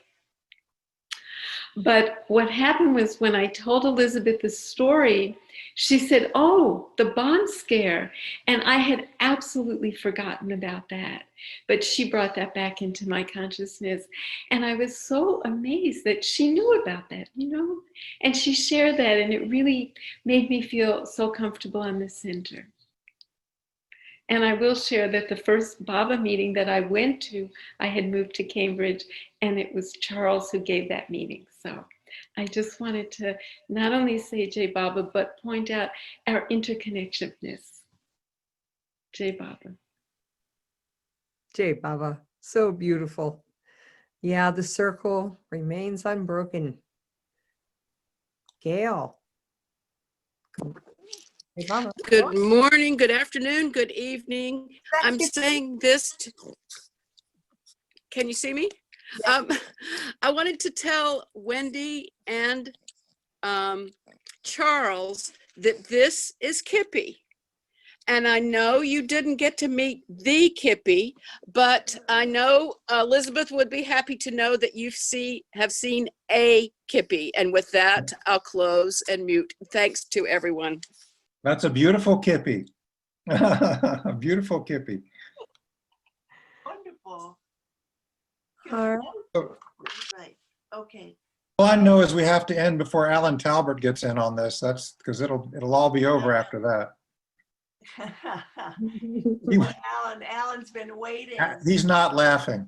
Laughing. Uh-oh. He's not laughing, but I know he wants to say something. I So know he does. I'm gonna stop talking and let Alan go. no, you go, Wendy. He can wait till after you. He can? Yes, yes, he's patient and Oh, kind. I'm Charles, trying to make it up to him now. okay, Charles, leave him alone. Well, a couple of things. The photographs that you showed, Charles, in the beginning brought two stories to mind. One of them was with Kippy and then seeing Kippy, Gail's Kippy, reminded me of the photo where Elizabeth is holding Kippy and the rabbit. And I wanted to tell you that that rabbit, the name of the rabbit is Snowy. Snowy. And Baba gave the rabbit that name. And one day, Baba walked into it was in Sri Lanka. Baba walked into the compound and he had something wiggling in his pocket. And he was waiting for someone to notice. He was standing there twinkling. And Annie Boo, of course, noticed. She came near him and said, Baba, what do you have in your pocket? And Baba pulled out this tiny baby rabbit nestling in the palm of his hand. I mean, it was baby. It was so tiny. And he gave it, the rabbit said, this is Snowy, and gave the rabbit to Annie Boo to take care of. Well, that rabbit is the one in the picture. The rabbit grew and grew and grew. Big, big rabbit. And Annie Boo, there's a photo of her with a leash on the rabbit. So cute. From that period. But that was, Baba had the rabbit first. It was so sweet. Anyway, you reminded me of that. Then the other story, the other photo reminded me, the one where 62, and Annie Boo sitting on the dais and Erich is interpreting for Baba. That was the day. No, you know what? I don't think it was today, but it reminded me of the day when it rained. And it was actually the first day of the East-West gathering in the afternoon program. And it was, Baba said, it was so hot. It was unbelievably hot. And Baba went like this, Baba said, and then he went like this. And meaning the rain, he did this, the rain will come. Well, no sooner had he done that, I'd say 2 seconds, the rains, not only did they come, it was an elephant rain, just boom, so big and so heavy that the pandal broke on the women's side. And it was wonderful. I loved it because we all got very wet and we were all so hot. But of course we were sopping wet. So Baba called all the women up on the stage to go into the back to the women's quarters. So, I mean, it was just incredible. I was in heaven. I just loved it because I'm sorry, the guys did not get to do that.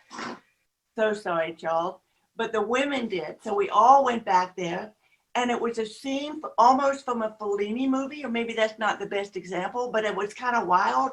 I mean, they were pulling the trunks out that had been there forever and throwing clothes everywhere, getting safety pins, getting belts, ties, ribbons, all kinds of things to make sure people had something to wear. Monty found something for Mother, and everybody found something. I had something of Monty's. Sometimes a safety pin had to be used.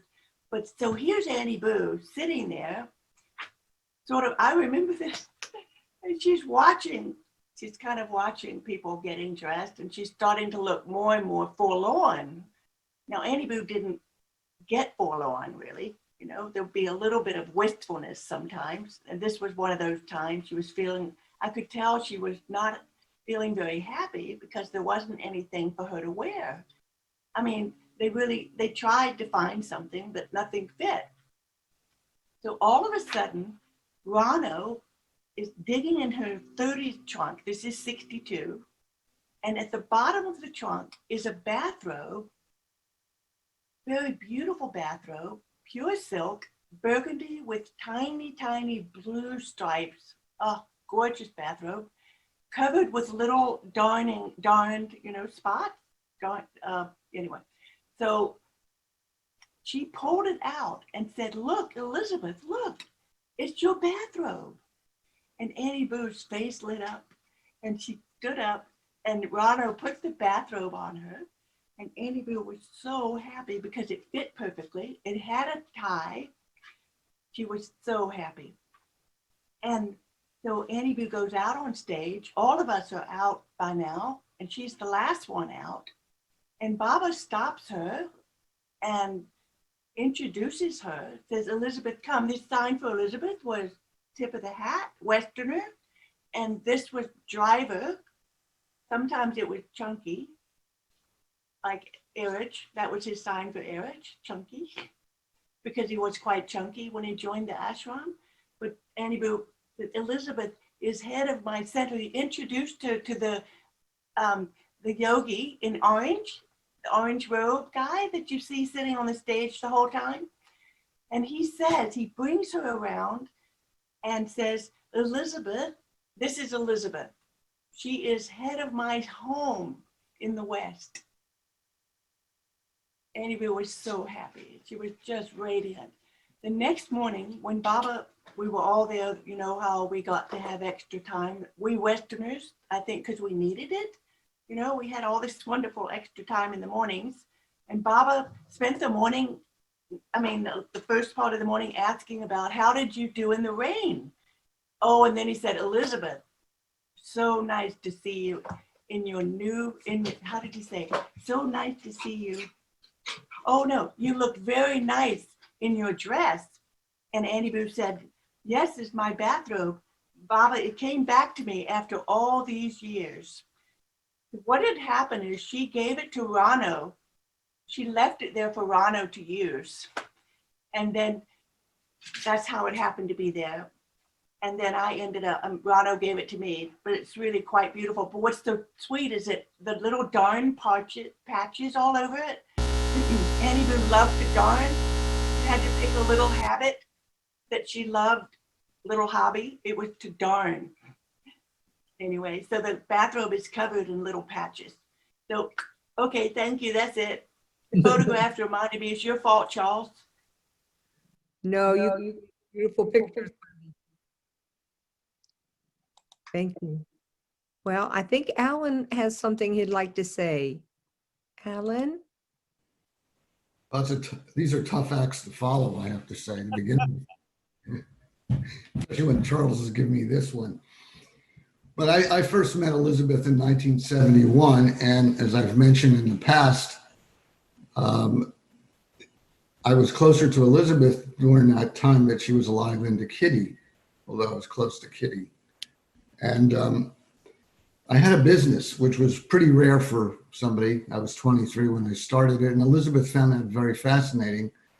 And she enjoyed talking to me about business. Most of the people who came to her had problems. I just had stories about business, which she found very enjoyable, and she would give me advice.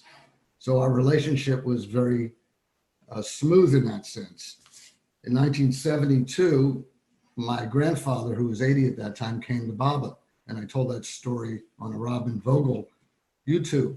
But part of that story is I was with him in Philadelphia, and he indicated he wanted to come to Myrtle Beach with me. So we called down and talked to Kitty and Elizabeth, and I don't want to duplicate that story, it's too long, but I'll just say he gave about 10 minutes talking on the phone to each of them. And I've never heard Elizabeth laugh that hard in my entire life. He was doing stand-up material for her, telling them he was going to take them out dancing and he was going to tell them jokes and do all kinds of material. Sadly, he couldn't come. I was reminded by Candy's talk that when Elizabeth and Jane went to Spain, they would send me postcards, which kind of, in retrospect, is amazing to me. And I have to find them. Now I'm inspired to find them. In 1976, I was coming to the center and my food store was unionized. And it was a difficult story for me. And when I went to Myrtle Beach, and I told this story at great length in the YouTube to the Los Angeles Center, Elizabeth wanted to know what was going on because our relationship was about my business in part. And she told me, do not speak to anyone else, just speak to me, I'll be your counsel. What touched me very deeply was the idea that Elizabeth Patterson, who was in charge of the center and was so responsible and really the rock of America, offered to be my counsel. She said, don't speak to anyone else. If you need to speak to anyone, speak to me. And after that, the whole thing was very clear in my mind. In 1980, Karen and I were in India after I took the bar exam, and we came back and Elizabeth and Kitty debriefed us because the whole Sufi affair had occurred in India.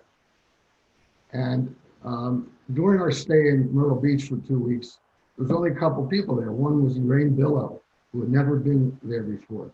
And she had met Elizabeth in the ashram in 1938. And she was quite the character if you met her.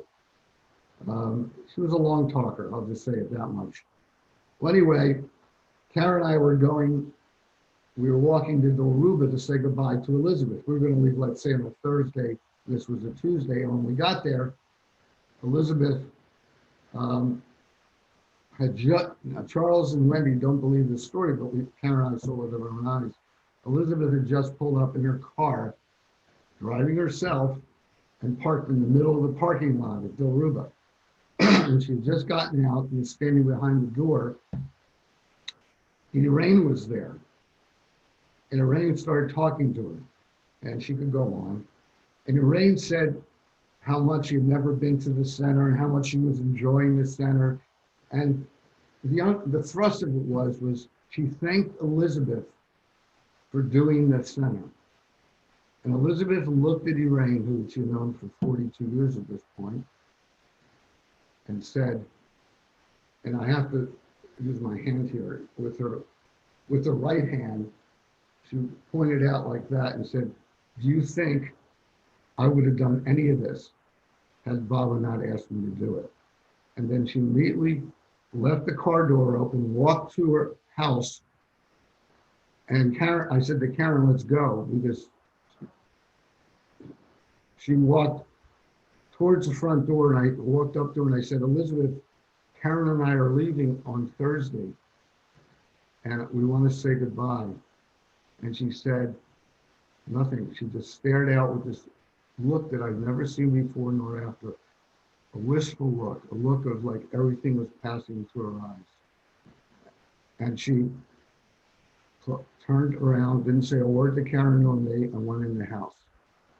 I just want to say one last thing, even though Karen's telling me to stop. And this is about her death date today. That morning, I got a call from a woman named Mila Hayes Wright, who's passed now. And she called me to say that Elizabeth had passed. Sheila Krinsky had called her. And I was the secretary of our group and knew Elizabeth the best. And she said, would you take care of a memorial for next week? And I said, sure, of course. And then her husband, Ben Wright, got on and said, you know, today's the posting of the bar exam. Did you know? I said, no.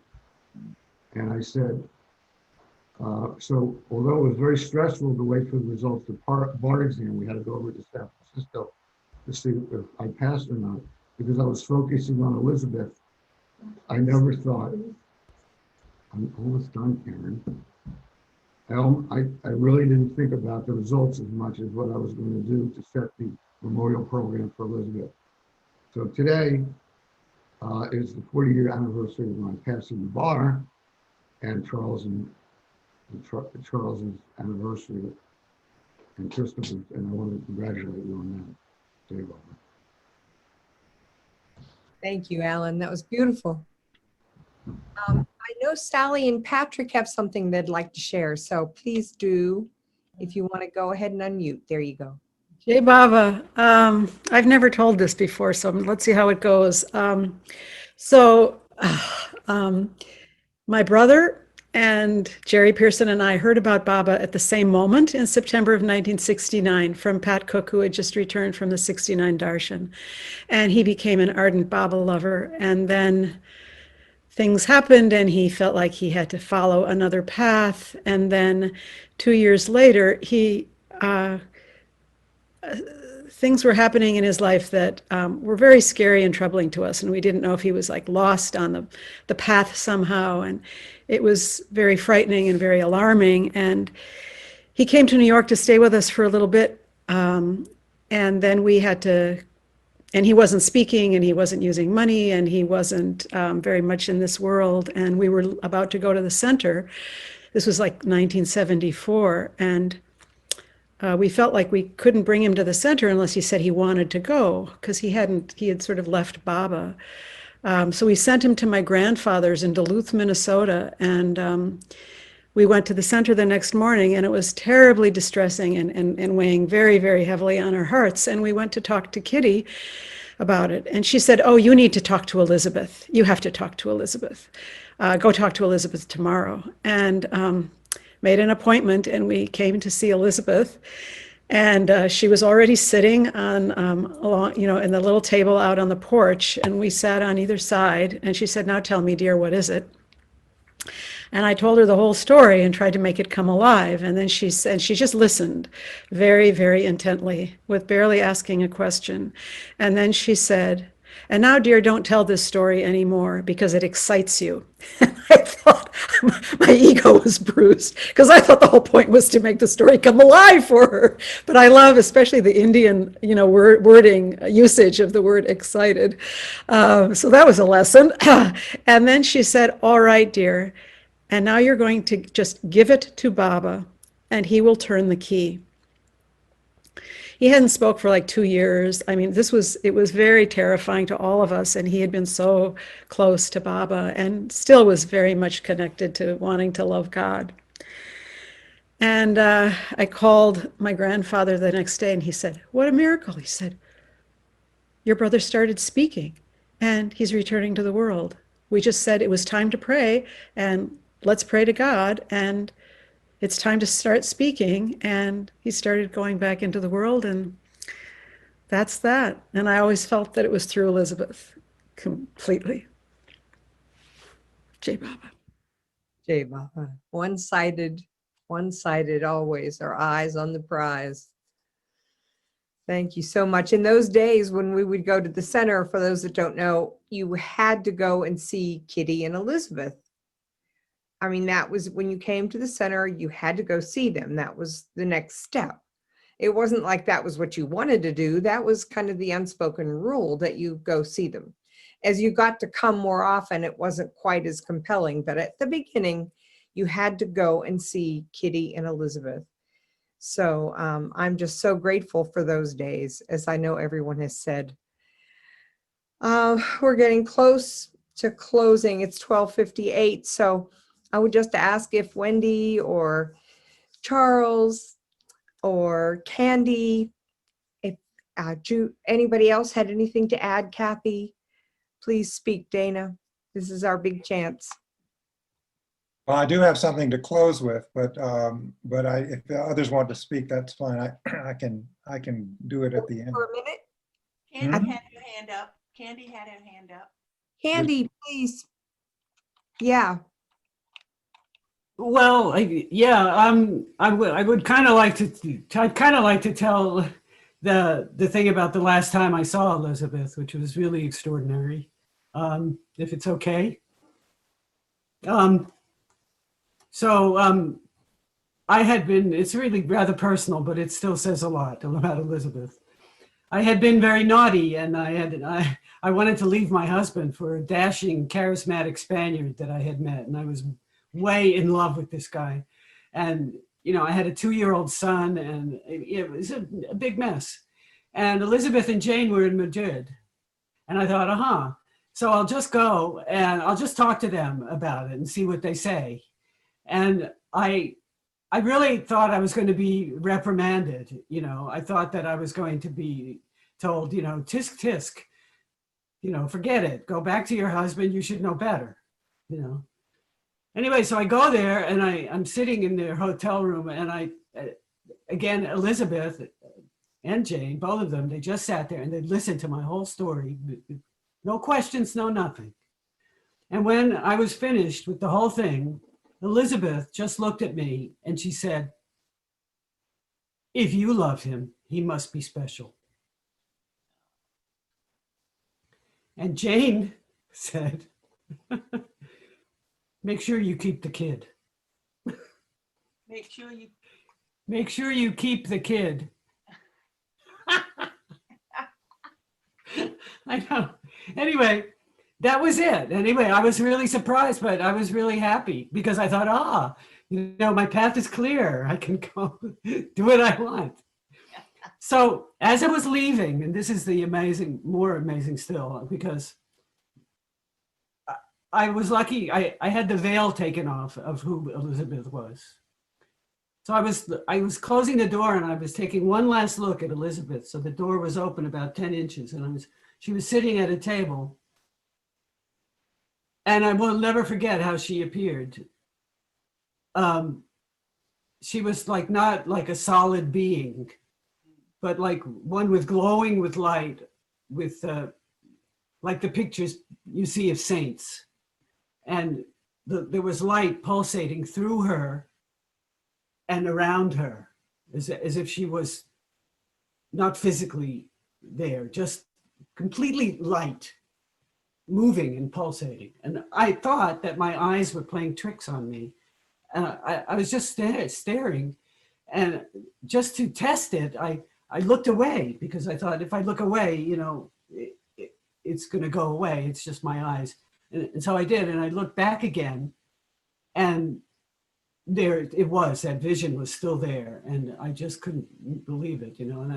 And I just closed the door slowly and I left. And that was the last time I saw Elizabeth. Wow. And just by the way, the dashing Spaniard disappeared. Never to be seen again. Gone. You can't even find anything on the internet. Because nowadays, I mean, this was in 1980, but you look on it, you can't find a thing. The guy disappeared, and that was it. And I, you know, you can think what you want. I don't know what happened, but he disappeared. So anyway, that was that. I just thought I'd just tell that's all. Thank you. So beautiful. So beautiful. Do it, maybe. Okay. Yeah, I do. I'll just go to the punchline because Jeff reminded me, Jeff, when you were talking, I won't repeat what you said because it'll give it away, but it's the story that it's the first time I went with Annie Boo onto the center when I was living here, the first day. I read you the part where we were coming on the center and looking at things and replacing broken pots and all that. Well, this was the first time I did go in with the center. Annie Boo came out with a tray, had me get the car. You know what? It's too many details. I will go to the punchline. We went to all these cabins, fixed things, replaced things, labeled things. Just an amazing day. The sweetest moment was when she there was a can of white paint on the tray. There were a lot of miscellaneous items and a little paintbrush. So we got to the lantern, and she went to the bathroom, to the tub, and sat on the edge of the tub and painted the spots on the toilet, you know, that had worn away and they were black, you know, when that happened. And I said, "Oh, Annie Boo, I'll do that." She said, No, I want to do it. So that the last stop is Happy House. So we come to Happy House, it's all the silverware that's been tied up with rubber bands, something they learned in India. Everything was tied up with a rubber band and labeled 11 forks, 5 spoons, blah, blah, blah. I put them up. she has me, you know what, it's too much because it is a long story. I'm coming to the punchline. I keep saying that. That's to remind me, come to the punchline. Okay, so we get back in the car and we're done for the day. The tray is empty. There were many items on that tray. And I said, I was so happy and so touched by the level of detail and attention to detail and the love. Oh, so I said to Annie Boo, I said, Annie Boo, that was so wonderful. I was just burst out. And she looked at me and looked up and with this radiant look on her face says, yes, you see, the center is like my dollhouse. And I just, Jeff, you had mentioned that word dollhouse. That's what she said that day. I'll never forget it. Just a look of pure radiance on her face. Yes, center is like my dollhouse. Thank you. Thank you so much. We are so grateful to have you here today. All right, I was gonna put up a few images as I close here, just to take advantage of, oops. Elizabeth, this is a famous one. I love this image of her at the center. And her at Del Ruba, camping. She loved to camp. She loved the outdoors, and she and Norina would go all over the country camping. With Jimmy the turtle and another little turtle we found in the yard.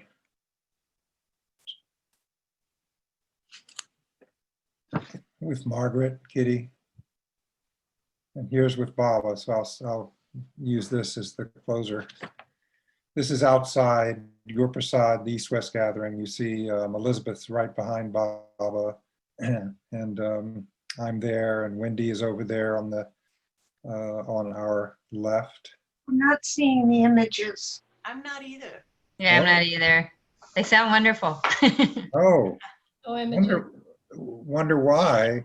Am I not able to share screen? Be able to. You did in the Should beginning. be able to. You should be able to hold them up in front of the little camera for us to see. Only see you. Here they- There we go. What? I think Oh, here we go. Yeah. Can you see them now? Yes, I can. Oh, yeah. All right. Beautiful. Here we go. I was talking about all these images. Yeah. Uh-oh. We're All seeing right. a whole bunch now. Yeah, it's great. Yes. Aw. Oh. Oh, Wendy, beautiful. Beautiful of Wendy, isn't it?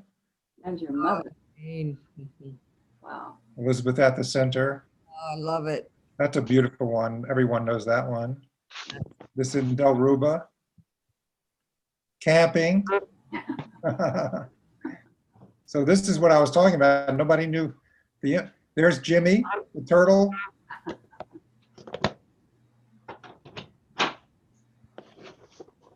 With Margaret, Kitty. So here, of course, is the 62 East-West gathering. We're outside Gur Prasad, and Elizabeth is just behind Baba. So I thought it might be nice to end with something else that she wrote to her father in 1941, just before she came back to the United States. And I love these letters because, well, first of all, her father was a very devout Christian. And Elizabeth, when she was growing up, was not particularly religious, but she feels as though her father did give her that example of living Christ's words rather than simply talking about them. And she refers to that in other correspondence. So her father was an example to her, even though it was not, when she was growing up, it was not her focus. And she, of course, then opened up to Eastern thought and then, of course, to Baba. but her father was the one who gave from the heart the center for Baba's work. So I love the letters because they show how Elizabeth nurtured that relationship and tried to connect him to what she was experiencing with Baba, connect his experience of Christ with what she was experiencing with Baba, so that he would have some understanding, he and Elizabeth's mother. And they did. And of course, they met Baba as well. So I'll end with this excerpt from the letter. Perhaps I can say I inherited the aptitude to spiritual things, though they were unmanifest until I received the awakening impulse from Baba to do something about it, not merely thinking of doing it. Don't think I'm always going to be in India, although my preliminary training is here. It is not study, it is training in the school of life, and not such an easy school at that. There are no vacations when hourly one is not tested. Fortunately with Baba, every failure is turned to constructive good and one's efforts renewed. Also, in this community life one leads, everyone's failures or shortcomings are yours as well. And happily, everyone's success or step forward is yours, is your own. Underlying everything and life itself is an undertone of joy, engendered through Baba. No heavy somberness or misty mysticism or pious sanctimony. These shadows are quickly dispelled if a disciple has these inclinations. Baba sees life as a whole and is able to impart a clear vision to others. God becomes something truly to be desired.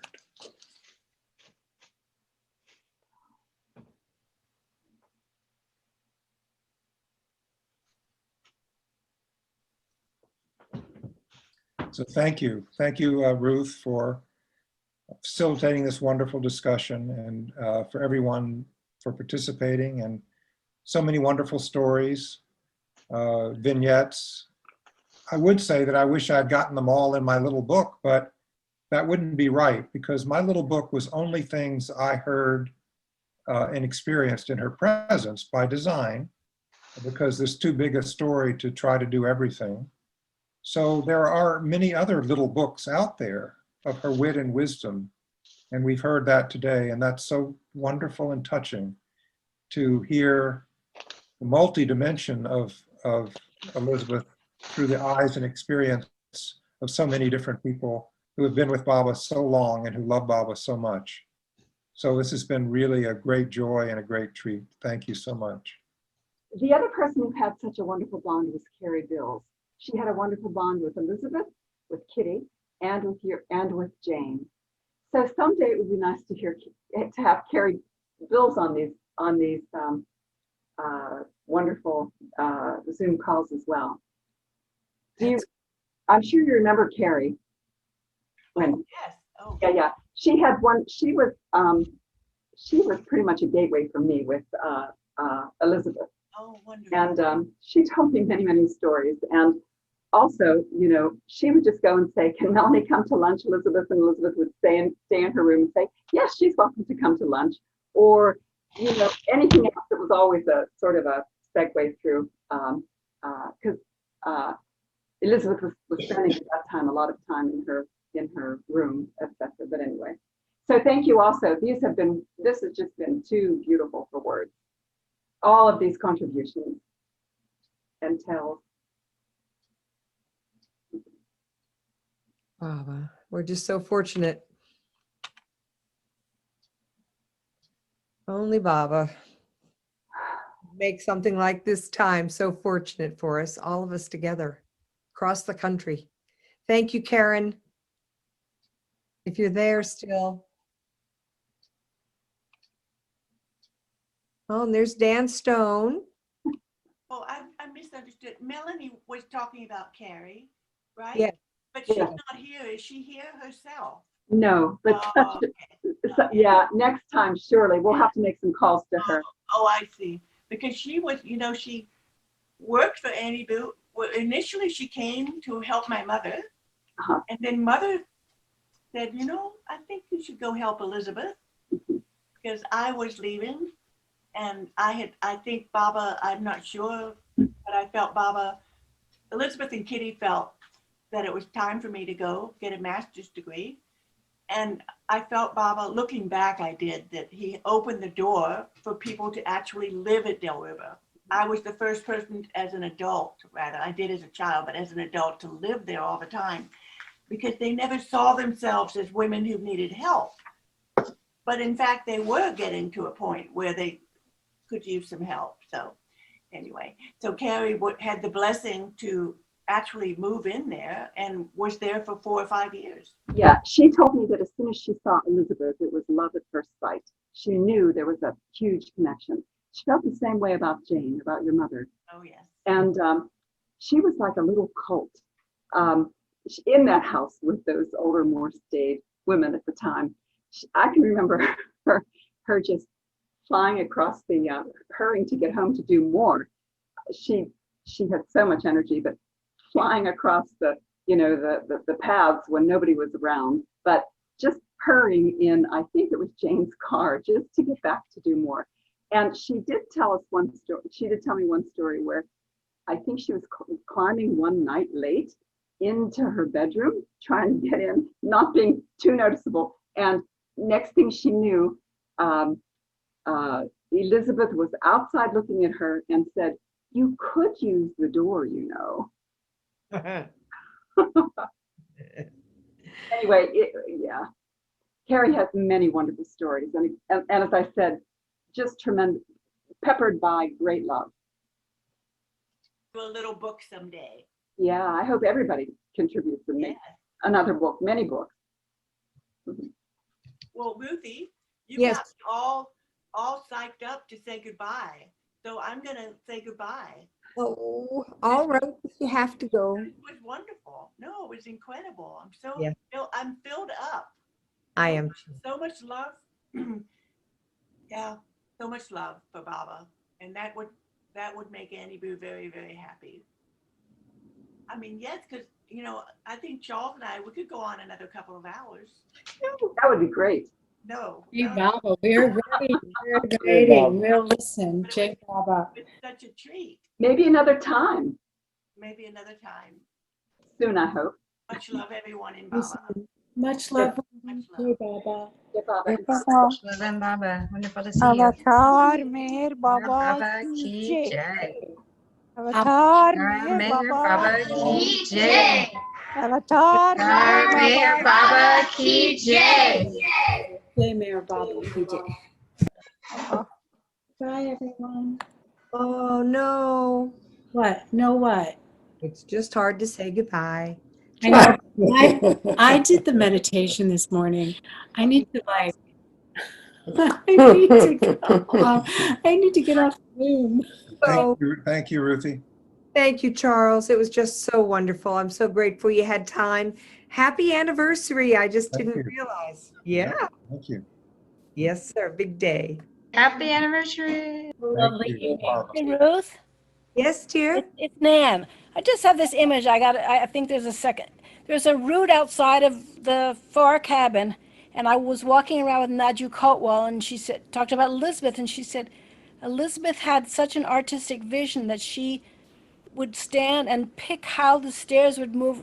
She never wanted to change any roots or any rocks, but if she did change a rock, each stairway. So whenever I'm by those stairways, I always think of Elizabeth, who I never met, but she said she wanted all of the entrances to the cabins to be beautiful. She got to know the roots and the rocks, and then she worked the stairs around them. I just had to say that. That's beautiful. Thank you, Nan. Thanks, Nan. Yeah. J Baba. Hey, Baba. Yeah, I one time went to the center and on the way. Jeans and their shirts don't quite make it to their jeans. They look like young hippie girls. And it's not a picture that's in much, I wish it was in more circulation. It's so cute and so surprising. They're at Oceano. I don't think their navels are showing, but they definitely look very informal.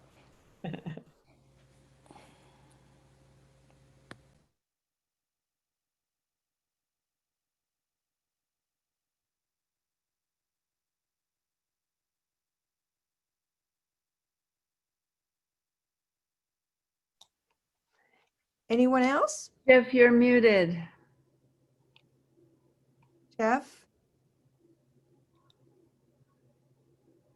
Still muted, honey. Hello? I'm just wondering, does anybody know if Elizabeth's poems and diaries and things like that are being made it into a book, or are we ever going to get to see them? Well, yes, I mean, some of her little poems were printed in the Mayor Baba journals. So a few of them are sprinkled in the Mayor Baba journals. You know, if you have those, I think they're now all online, I think so. But her journals, you know, there are some journals, there are more correspondence than journals. There is her journal of her Arctic trip, things like that. And that's all in Wendy and Buzz's hands. So I know they want to, you know, push some of this material out. It's a huge project.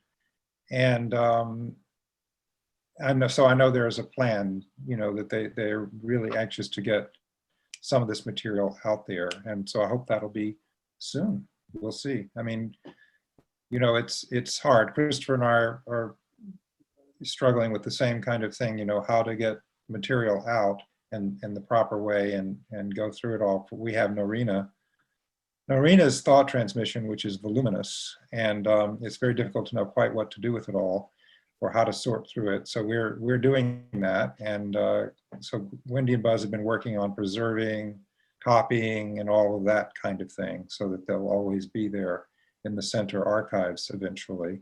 But yeah, publication is important and overdue for all of us who have papers. Christopher and I were talking this weekend about pushing up on our priority list to get Nadine's material out. Fortunately, there's not, I mean, fortunately, but there's not a lot. So, I mean, it's manageable is what I'm trying to say, you know, her letters from Baba, things like that. And so I think we can do pretty soon, a little volume on Nadine Tolstoy, because we have her papers and we have Norina's papers. We did one book on Norina, which is now out of print, but so our introduction to her it needs more than that, and then stuff that has not been published. So we have that on our to-do list, but Wendy and Buzz also were, you know, looking to push theirs out as well. I was, this is the last time I saw Elizabeth. She was in the hospital, and Denny Moore and I went in to see her, and she was on the bed, completely immobile, like must have been basically kind of paralyzed. And we said, Elizabeth, this is Denny and Jeff. And she couldn't move anything except her little finger. There on the bed, she said hello with her little finger. And, you know, it's like I mean, I really felt like she didn't have any embarrassment or anything, you know, just hello, acknowledging that we were there, saying goodbye. So that's the last time I saw Elizabeth, this magnificent woman. Yeah. Well, and the last time I saw her, you know, we were there at the hospital, and you know, she passed away deep into the night, right? So, or early morning, so that we had gone home to rest because mother particularly, we had been there, you know, nonstop. And often I think that's what happens, is that when people, your family, you know, leaves, then you feel freer to leave, maybe. Yeah. But anyway, just before we left, I mean, she had been in a kind of a coma-like state for a while at that point, and not responsive, you know, and all that. So Jeff's story made me think of this, and I just assumed that. I mean, of course, we spoke to her anyway, but you know, she didn't seem responsive. And so I sat next to her and I was telling her, you know, how much she meant to me and what she had done in my life, and, you know, how she brought Baba close. She would not have wanted it to be about her. And she was right. She was right. It wasn't about her. She did not give me Elizabeth, you know. She gave me Baba. And she would be very unhappy to think otherwise. So that's what I was telling her, you know, thanking her for giving me Baba and opening up my eyes to see Baba more through being around her and her transparency to Baba. She was transparent in my experience. So anyway, I was telling her that, and I was holding her hand. And then just as I was ready to, I was silent for a moment, I was ready to go. This was very late, middle of the night. She squeezed my hand very tight.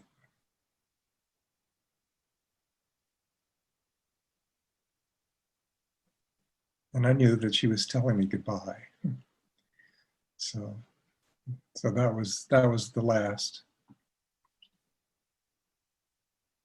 Beautiful. Yeah.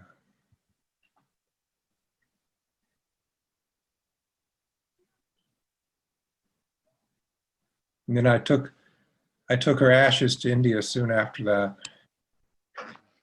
And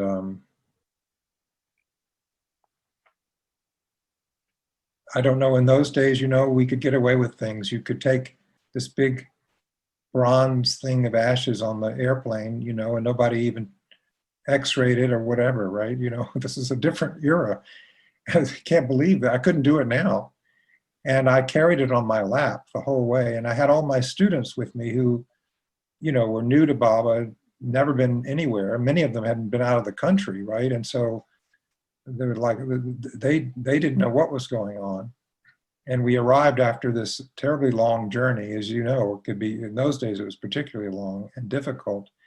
And, you know, we were picked up in Bombay by Jal Dastur in this broken down van, and we crowded all into this broken down van, and then we went over the Ghats in this thing, and with the sheer drop and the rain, and, you know, and at one time the van stopped on the way up a hill, and, you know, you could look over and see your life down there in the valley. I mean, it was really scary. All the kids were fine, you know. I mean, they were college kids, you know. They were.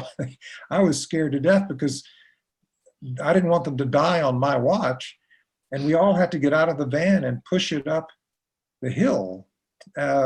Meanwhile, I have these ashes. I have this huge, heavy thing of ashes of Elizabeth. It was so strange. It was like the last journey, Elizabeth's last journey to India, and it was one of the most difficult journeys for me. I don't know about for her, but what her journeys were like. But this one was certainly ranked up there. It was terrible. I thought we weren't going to make it, and we finally did get there to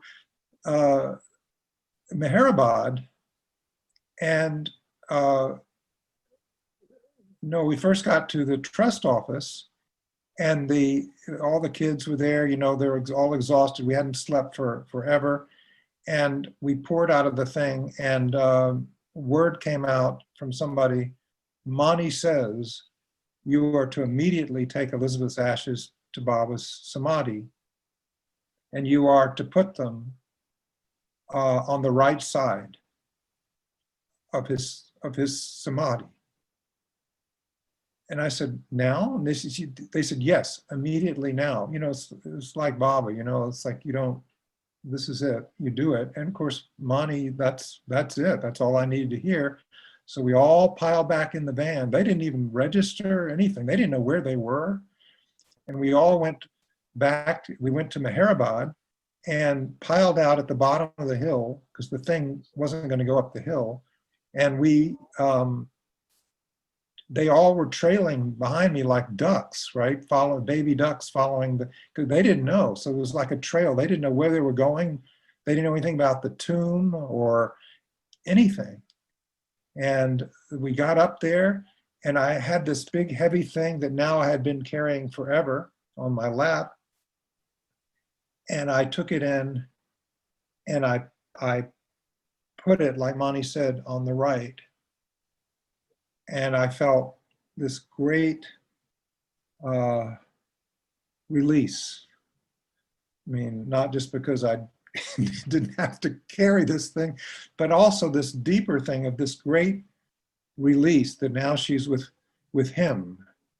And I know, of course, what, you know, it means nothing but except to me, but I mean, it was just this giving over. And I knew Mani was so right. There shouldn't be any, she should go straight to Baba, right? She should go straight to Baba. And so I put it, I felt this release, and then I bowed down and I looked behind me and there they all were, looking in the door. Like, you know, what in the heck is all this? I mean, bowing down, what is happening?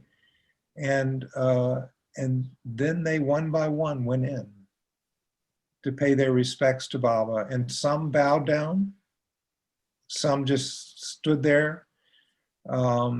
Later, I realized that those who immediately bowed down without any introduction or prompting or whatever were the ones that came to love him. That was not a plan, but looking back, I realized that they had already been prepared. They were meant to be there. And so there,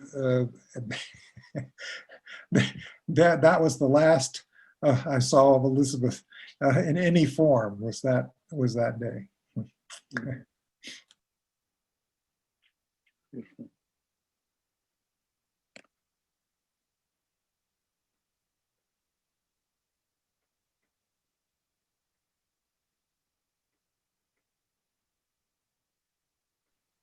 Baba, you know,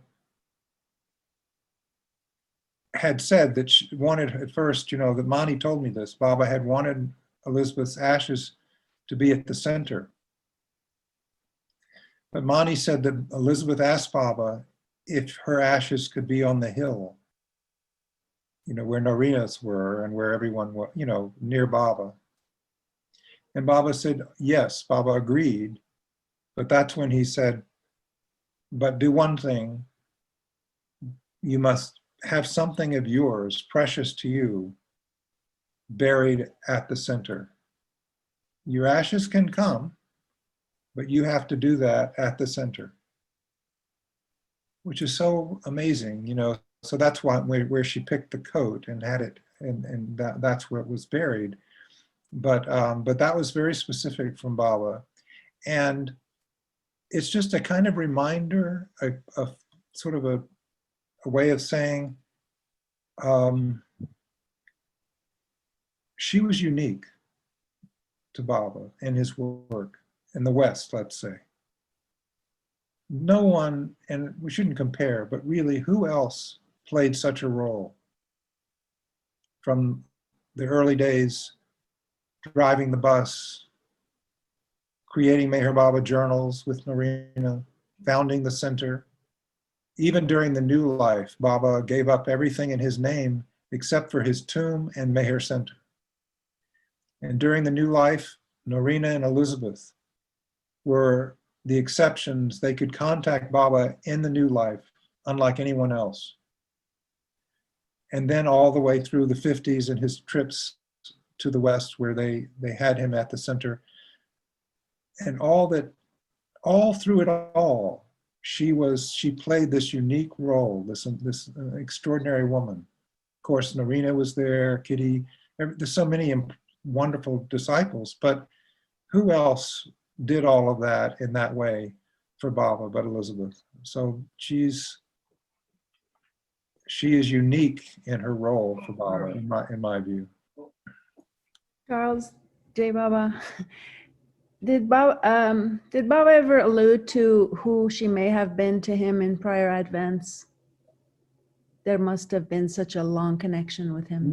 Not to my knowledge. It would have been out of character for her to say so. Mm-hmm. And there are notations in Norina's journals. She didn't keep much of a journal. It's pretty sparse, really. So, but notations about Baba saying, you were Saint Joseph, this, that, right, to Norina. But there's no such notation, as far as I know, Wendy would have to correct me, about Elizabeth. And first of all, I personally cannot imagine that she would even ask or even want to know. And secondly, if Baba did tell her something, I can't imagine that she would write it down. It just wasn't her nature. She was very, very private in that way. And what the only thing she ever said to me about knowing Baba before, was typical of her, because she was very much an understated, as you can tell, person. But typical of her was, we were talking something about recognizing Baba. And how, familiar Baba felt, which is a very common experience for all of us, that something very familiar about Baba. And that was her experience when she first met Baba. It was like old friend, And so somehow that came up. She rarely talked about the past, but somehow it came up of how Baba was very familiar. And she leaned forward, and with a twinkle in her eye, she said, perhaps we were in the crowd when he passed by as Jesus. How sweet. That's all, And truth be told, that would have been enough.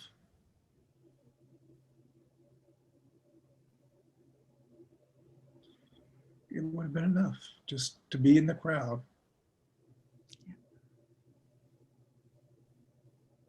But surely she has a long history with him.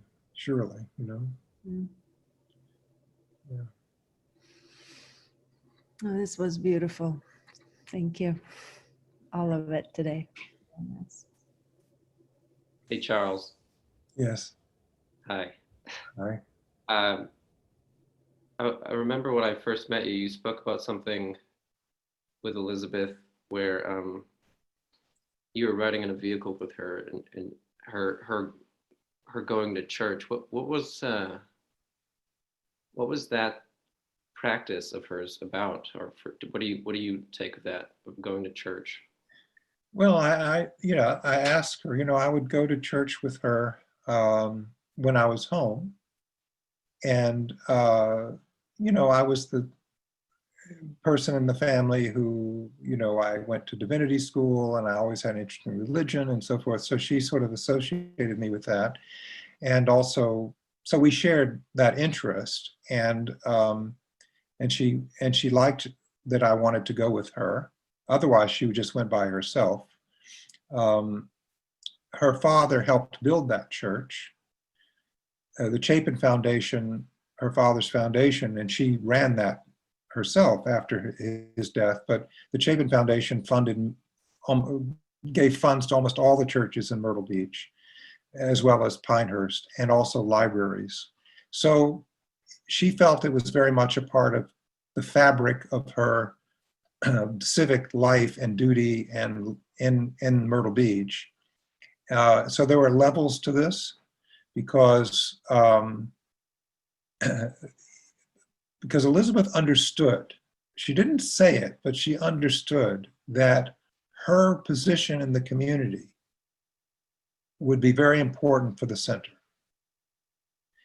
And her being part of a church community in South Carolina, in that time especially, even probably still, counts for a lot.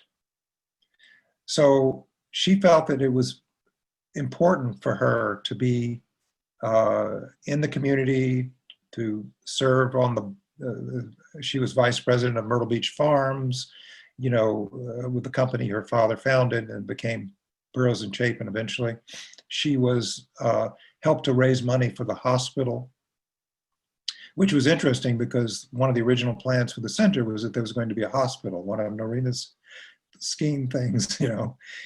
But Elizabeth ended up raising the money so that Myrtle Beach would have a hospital, helping to raise money so that Myrtle Beach would have a hospital, and so forth. So she was very involved in her community. And it wasn't just to keep good connection. She believed in it, but at the same time, she knew that the relationship to the center was very connected to how they understood her and her family.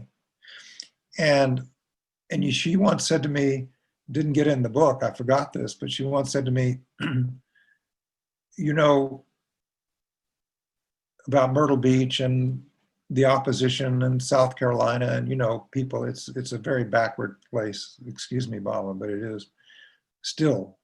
And she said, you know, Charles, the wonderful part is that we were here first.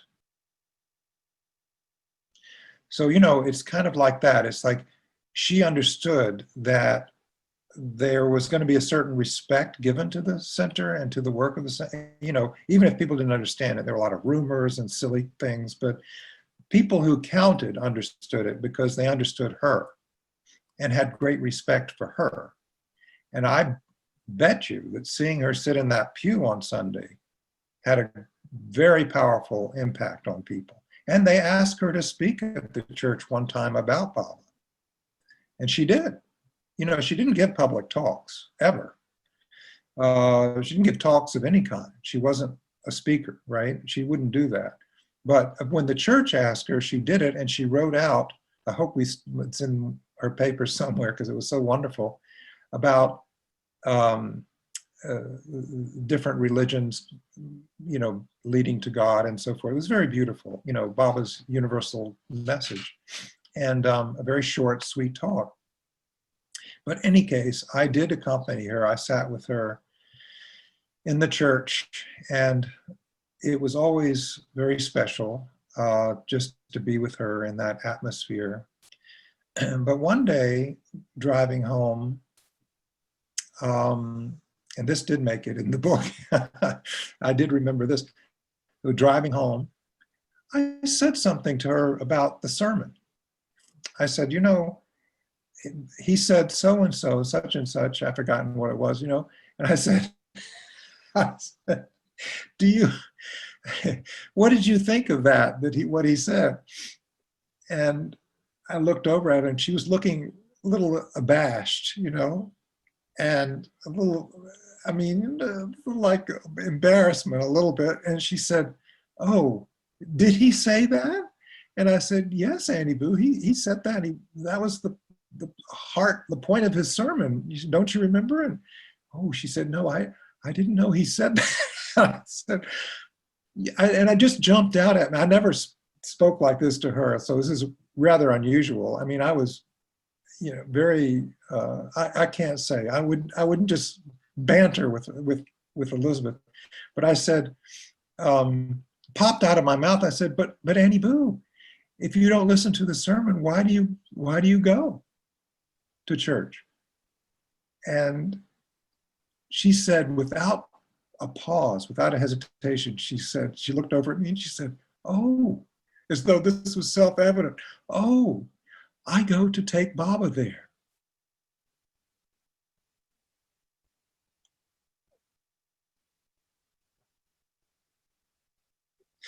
And then I realized, this was what she was doing. And who knows what Baba was doing. And it made me feel also, I don't know about you, but in my life, I don't know why I do what I do sometimes and why I go here or do that and so forth and so on. And I think I may know or I don't know, or, it's my idea, my plan, and it's not. Baba's doing what he's doing through us.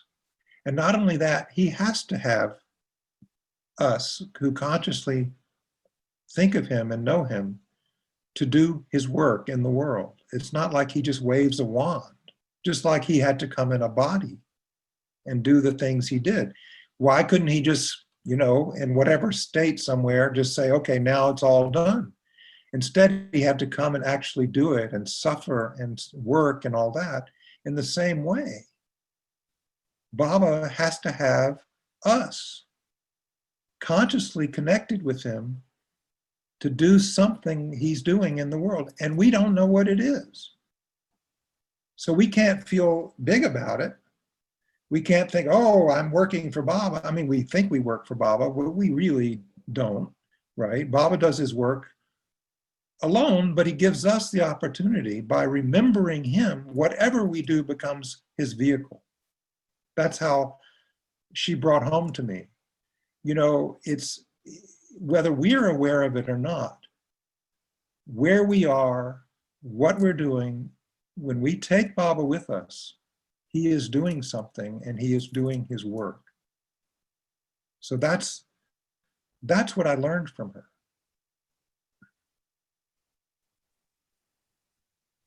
Charles? Yes. Yes, sir. Ganesh wanted to say something. Go ahead, Ganesh. Ganesh. Hi, Ganesh. We can't hear you. Are you muted?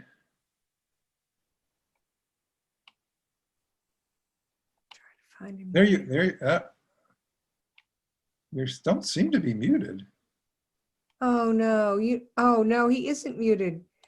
Sometimes, Ganesh, I don't know, if you really wanted to speak, you'd have to go off and come back on.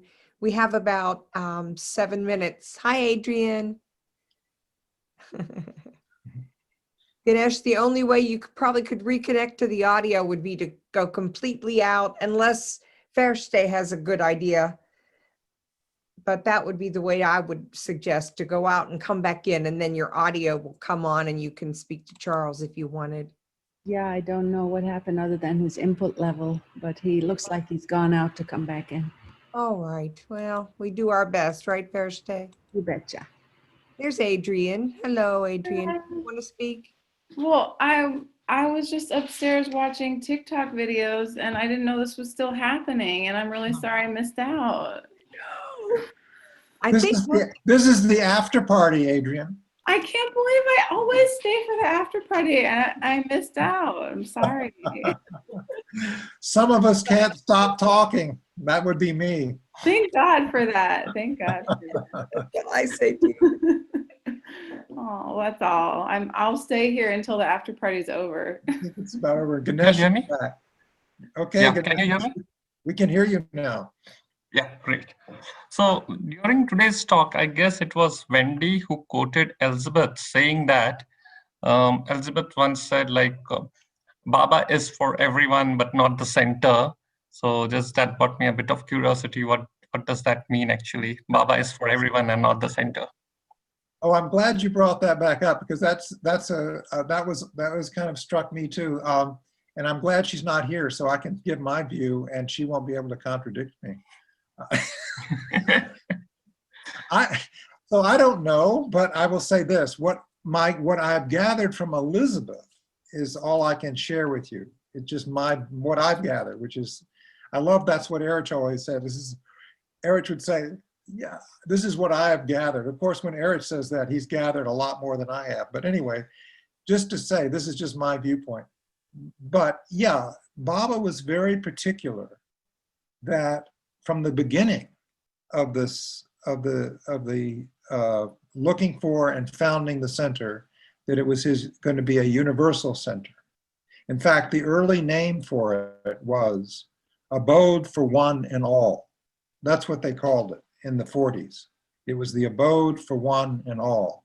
That's in the correspondence. And, you know, I don't know whether Baba first came up with that or Norina, probably sounded like Norina, but anyway, it was the center of Myrtle Beach was the abode for one and all. So whatever it means, it doesn't mean that it isn't the abode for one and all, that everyone isn't welcome. Then I think what Elizabeth meant was not everyone will feel the connection, right? They will come, they will enjoy, but it will not necessarily be what it is for those where Baba gives of himself when they come. Baba's for everyone means Baba's in everyone. You can't give anything to anyone they don't already have as far as that goes. I mean, Baba's in everyone.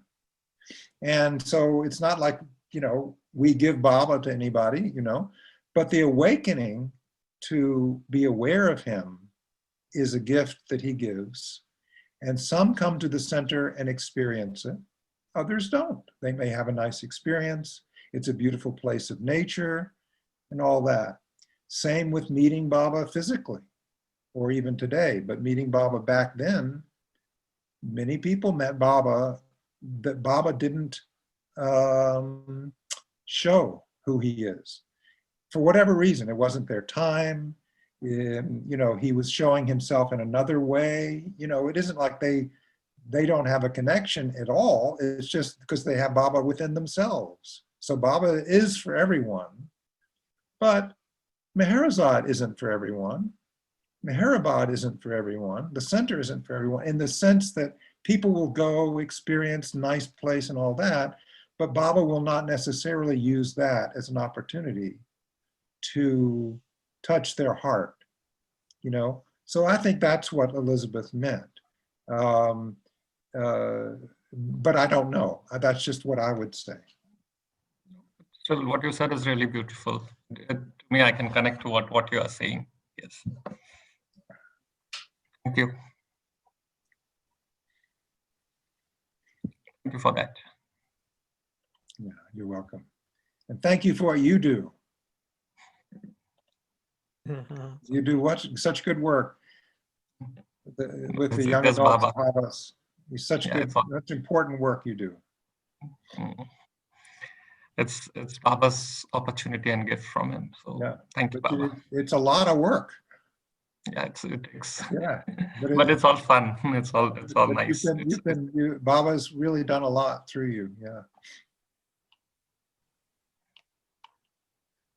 Well, this is the last call, as they say. Can I say something? Alan keeps asking me to say something just in response to this awesome point that you're making, Charles, and that Ganesh, that you asked about. That my mom actually went to India, to Meherabad, the year after I went, and so I went in 2003, and I was 18, and my mom went the year later. I think in part she was curious, and I think maybe was curious about making that connection herself, but also I think wanted to make sure that because I came home and I was like a fanatic, you know.